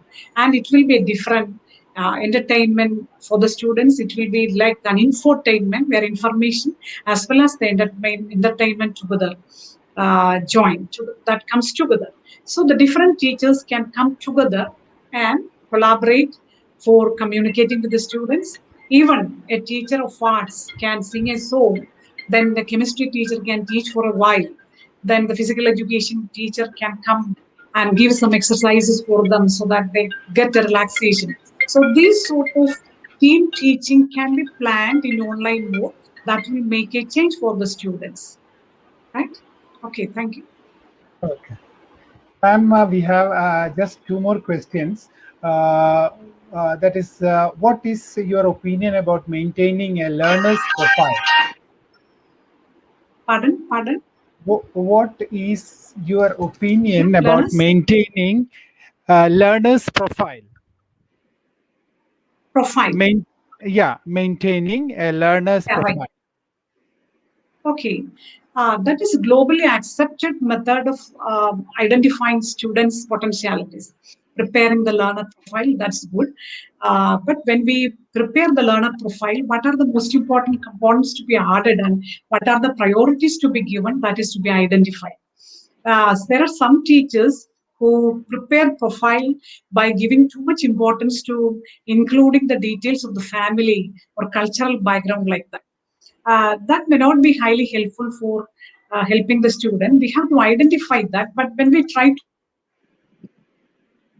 record all those things in a learner profile, sometimes the learner may be getting a feeling of inferiority by observing the profile, by mentioning the deficiencies of the home.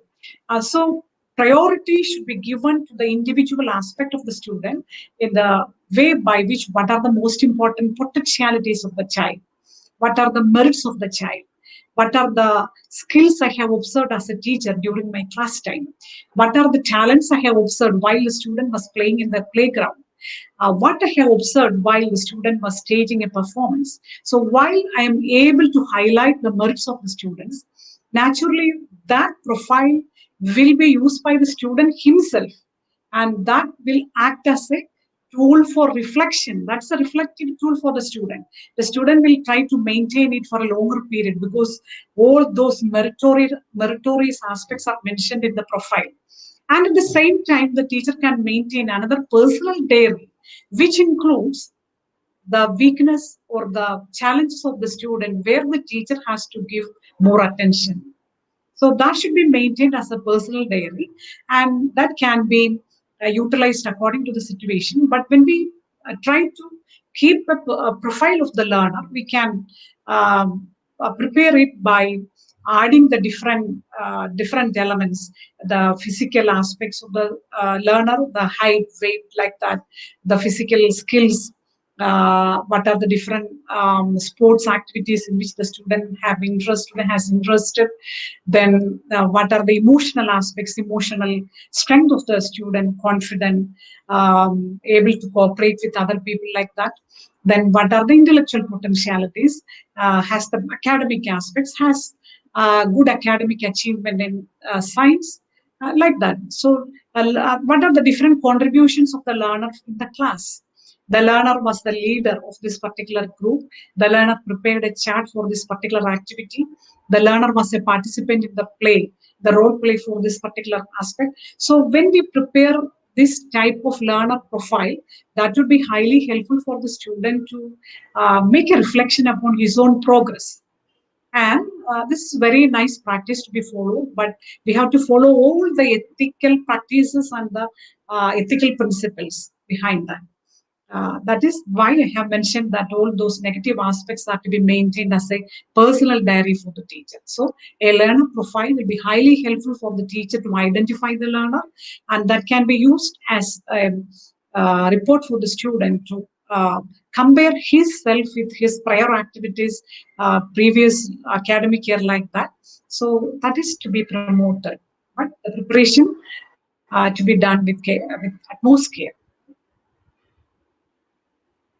Okay, there's another question.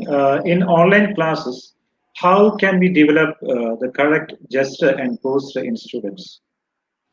How we can insist on the students having the correct posture? Right.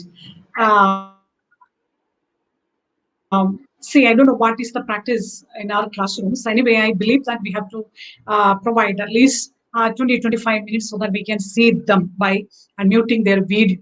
So while they are in an online platform, initially we have to establish certain rules, as I mentioned earlier. And of course, the teacher should be aware of the different types of, we say it is known as ergonomics. What are the workspace? What should be the workspace where a learner should sit? So when the home is converted to a learning platform, the space should have certain facilities, in the sense that the screen or whatever electronic gadget the student is using, it should be placed a little away from the student, and the camera should be at the eye level of the student. The student should have the facility to sit straight at a place, and whenever the teacher asks a question, the student should be trained to give the answer by looking at the camera of the screen, like that.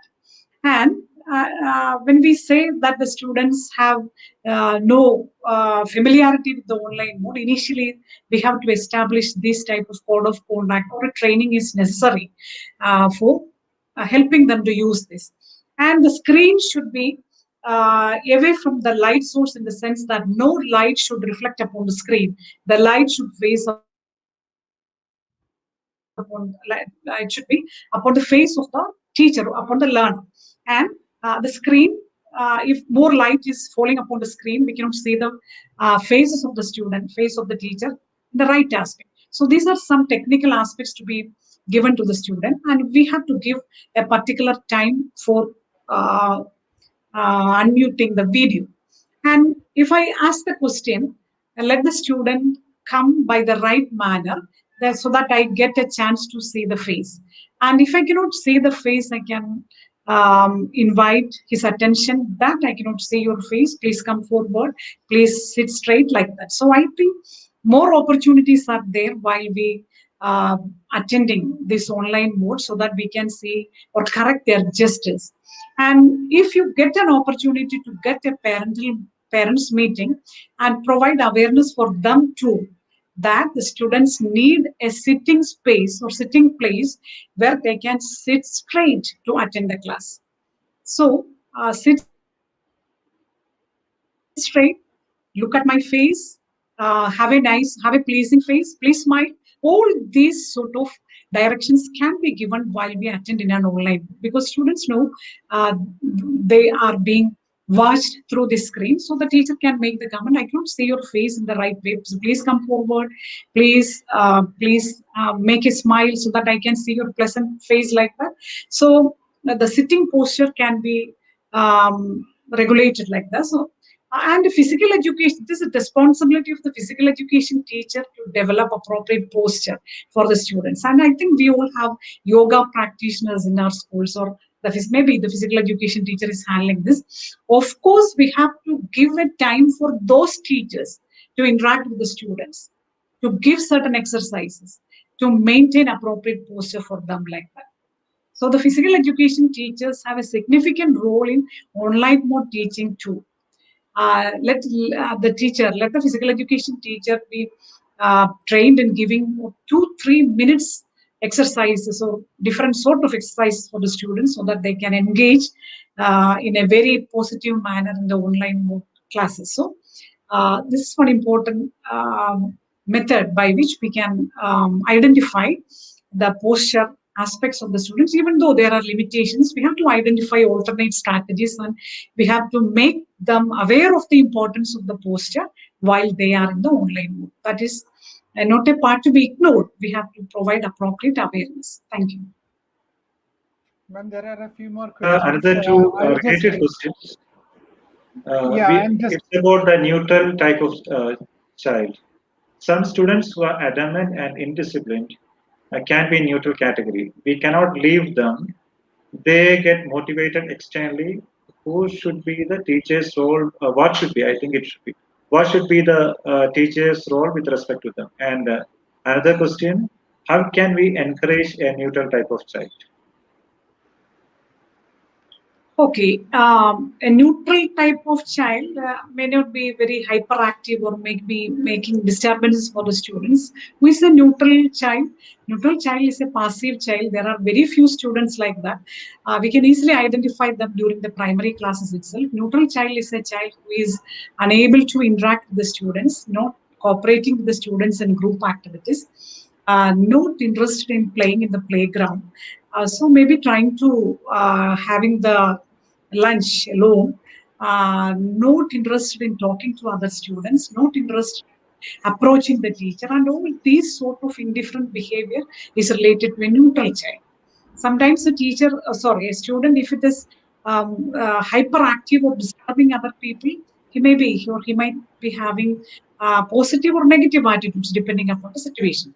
So the neutral child might have different reasons behind this way of reactions. Of course, we have to identify the reasons behind that. Lack of disinterest, lack of any intellectual potentialities, lack of any organic problems, that is to be identified very earlier, and we have to motivate personally.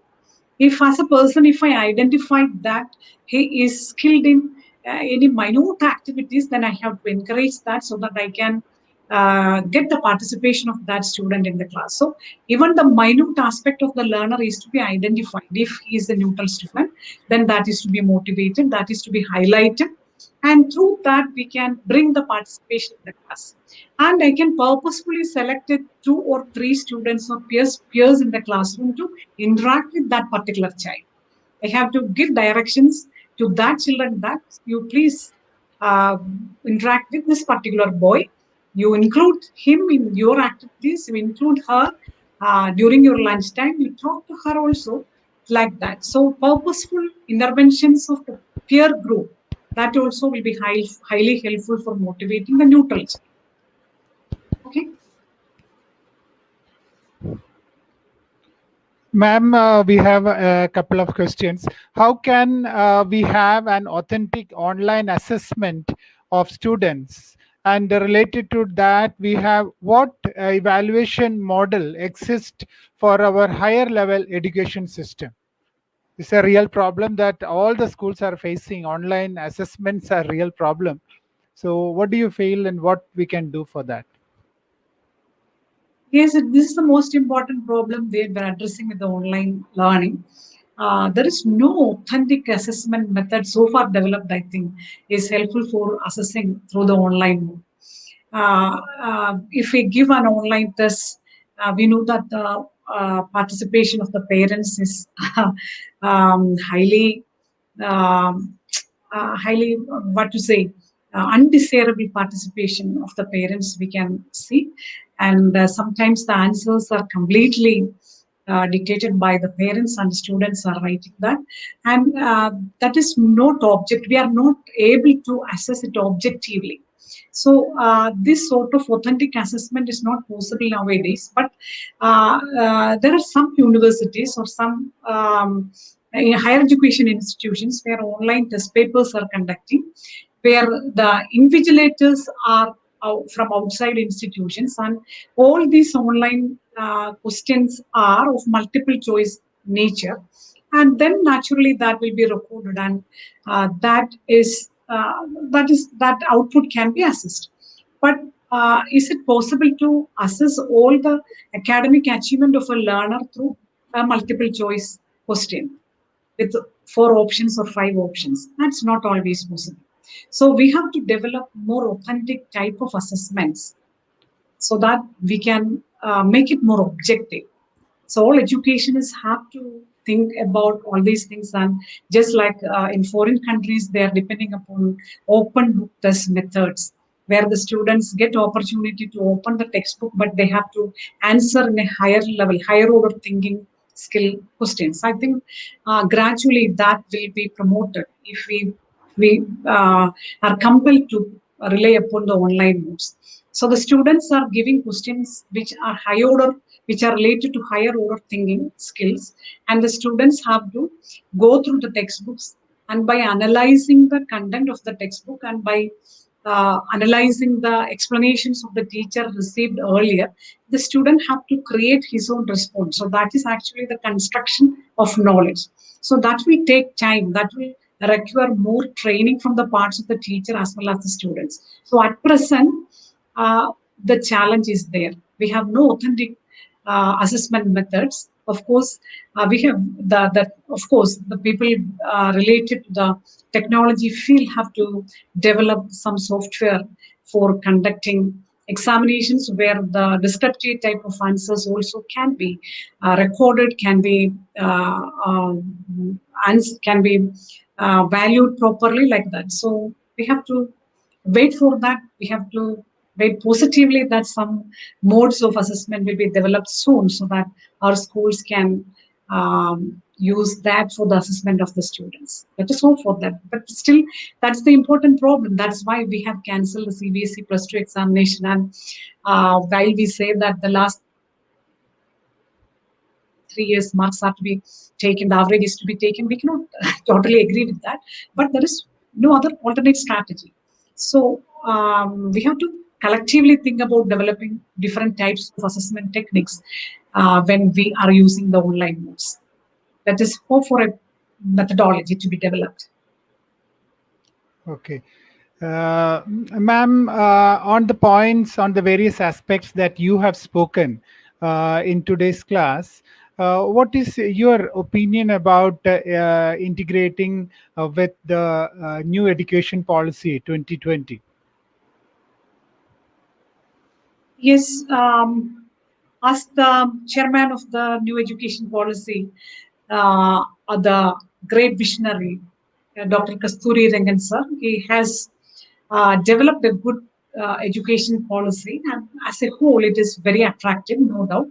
And while we come to the implementation phase, we have different challenges to be addressed. As a whole, the policy itself is a very good document, no doubt, and it gives very significant role for the early childhood care and primary education. That is an important problem today we face, because when we come to students of 6th or 7th standard, we know that they lack this sort of numerical or foundational literacy, and that is the most important problem today we face. So while the new education policy is giving importance to primary education and pre-primary education, that is to be encouraged. That will make definitely many changes in the society, the educational setup. But who is going to handle these students? That's very important question.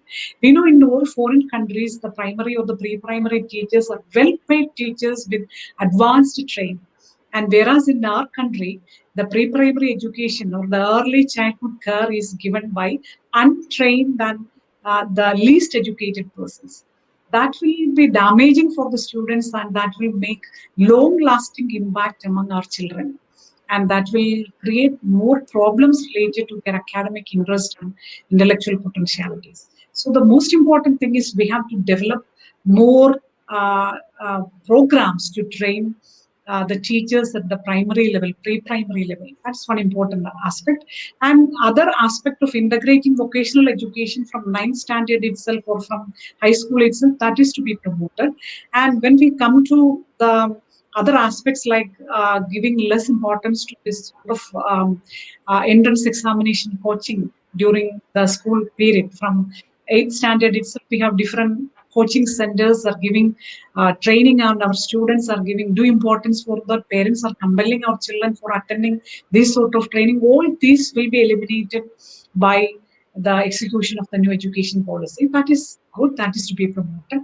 And so there are many good aspects are there. At the same time, we have certain apprehensions regarding the implementation related to that. And the new education policy gives lot of opportunities for the philanthropic persons, start educational institutions, and gradually, we don't know, the big corporates will be taking all the educational entrepreneurship and they will make it a business, and we have different apprehensions related to that. And more than 9,000, 10,000 or the 2,000 universities will be diminished to 3,000 excellent universities and who will be handling these excellent universities. Again, that will be taken by the big corporates, and that may make certain problems in our educational setup. These are certain apprehensions. Otherwise, the suggestions written in the policy, in the written format, is very nice. But when it comes to the execution level, we have to uh, think more deeply upon the different problems that we. I think Thank due you. to time constraint, we can take 2 more questions only. Father, please. Okay, ma'am, both are related to online study system. Some parents are there who are not allowing their children to attend online classes because they feel that usage of electronic gadgets are not good for the children's health. So how can we make them understand that after this period we have to continue on with the studies? So now somehow they have to manage. That is one question. And another question is, how can we encourage students or slow learners for online classes? So I think with that we can just close down, Father. Yes, the first question is related to providing the parental awareness related to online teaching. Now, the best example is related to the CBSE's latest decision regarding the 12th examination. See, that shows that each day's class is very important. So when we come to the academic records of the student of the previous years, see, majority of the students have the nature of postponing or procrastination. When I am studying in the 9th standard as a student, I think, oh, I can study in 10th standard. While I come to 11th standard, I think, oh, I can study in the 12th standard. For all those students, when we say that we have to take the average mark of the previous years, that will be a great loss. So if we continue this online mode, ultimately, what will be the output of the method of taking the marks? That will be taken as certain taking averages. So each day class is important, each day's test paper is important, and each mark is important. That is the decision of the CBSE. So we have to make this important aspect, or we have to make aware of our parents that missing a single class or missing a test paper will damage their final end result. The student may be now studying in the 9th standard or 10th standard, but the present result will affect the result of the 12th standard. That is the decision of the CBSE board. Now, it has taken the day before study. So the parents are to be given this particular type of awareness that missing a class will affect the final result. Missing a test paper, class test paper, will affect the final result. And we all know that the screen has its own problems for the health aspect of a learning. But it is mandatory that the institution has a mandatory rule that the student has to attend the class. So if you are not able to give a chance for your child to attend the class, naturally the attendance will be missing, the class will be missing, and we are helpless. The institution is helpless that that will be recorded as a part of your assessment. So we have to give this awareness for the parents. The second one is giving motivation for the slow learners. Of course, the slow learners are to be given more personal time from the part of the teacher. If you feel that the particular learner is not able to accommodate with or adjust with the peer students, we have to identify them and we have to make personal contact with them, and ask for the personal disturbances, what are the issues faced by the student, and give more time for completion of works, give more time for make the activities more flexible for them, so that they get a feeling that they also can come up with other people through some other mode or through some other ways. And sometimes we can reduce the complexities of the task for slow learners. If I give 5 questions for a class, for a normal classroom, if I feel that this particular child is very slow in learning, I can make a level below that, and I can say that, okay, you complete the first 3 questions and submit it, so that he get a confidence that he is also with other people with a reduced weight in one. So including that particular child in the same class and at the same time, we can make certain flexibilities in the curriculum. This sort of flexible curriculum is necessary while we deal with the students. And this flexibility is in the hands of the teacher. No government or no educational board, no management will make this flexibility. I have to make flexibility by identifying the deficiencies, difficulties, or strength of the students. If I feel that the student is very brilliant, of course, I can give more enrichment activities for that particular child. You read this particular book and give a summary of that. You do this particular question that comes for the higher level examination, for the scholarship examination, for the talent search examination. You review that question paper and do some questions that can be given for a brilliant student. So this sort of flexibility can be practiced in our classroom. Thank you. Okay, I think there are some more questions in the chat box, but I'm afraid we won't be able to take it right now. It was a very lovely and interesting session. Thank you from the depth of our heart, Fatma. And I would request Father Kurian John to propose the vote of thanks as we come to the end of this session. Thank you, Father, for using me also for this wonderful program. We had, I think, more than 770 viewers in between. That was the highest one, I felt. So it was really great. I would like to take this time to thank all the participants and all present here, especially our Tirumeni, His Grace Dr. Joseph Dionysius Tirumeni is in Patnavaram itself, and he has taken his time to inaugurate this wonderful webinar.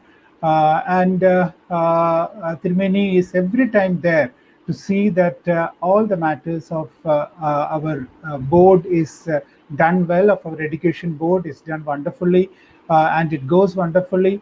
And I would take this time to thank His Grace for his participation and all encouragement for organizing this wonderful webinar. Madam Dr. ROSAMMA PHILIP, ma'am, it was wonderful. I don't know how to thank you, because while going through your classes, I felt that you have really read the hearts of the teachers, the problems that you were sharing. It was really practical problems that we are going through, and your words are really a medicine for many of the people, for many of the problems.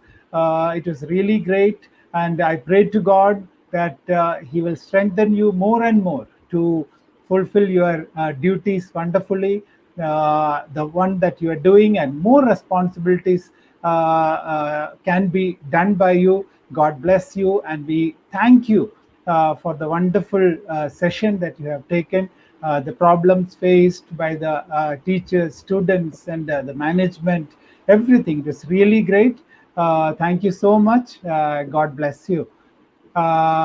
We also have Father Dr. Joshi Varghese, our Diocesan Education Officer, who has took the pain to organize this wonderful program.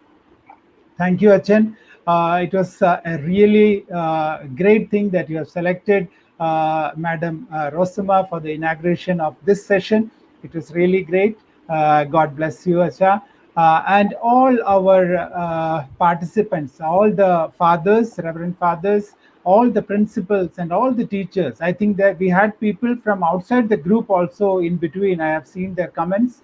It was really great to have all of you together in this webinar. Let us use the strategies taught by ma'am to make our teaching process successful and wonderful in the future days to come. So thank you all. God bless us all. Thank you, Achan. Thank you. Thanks, sir.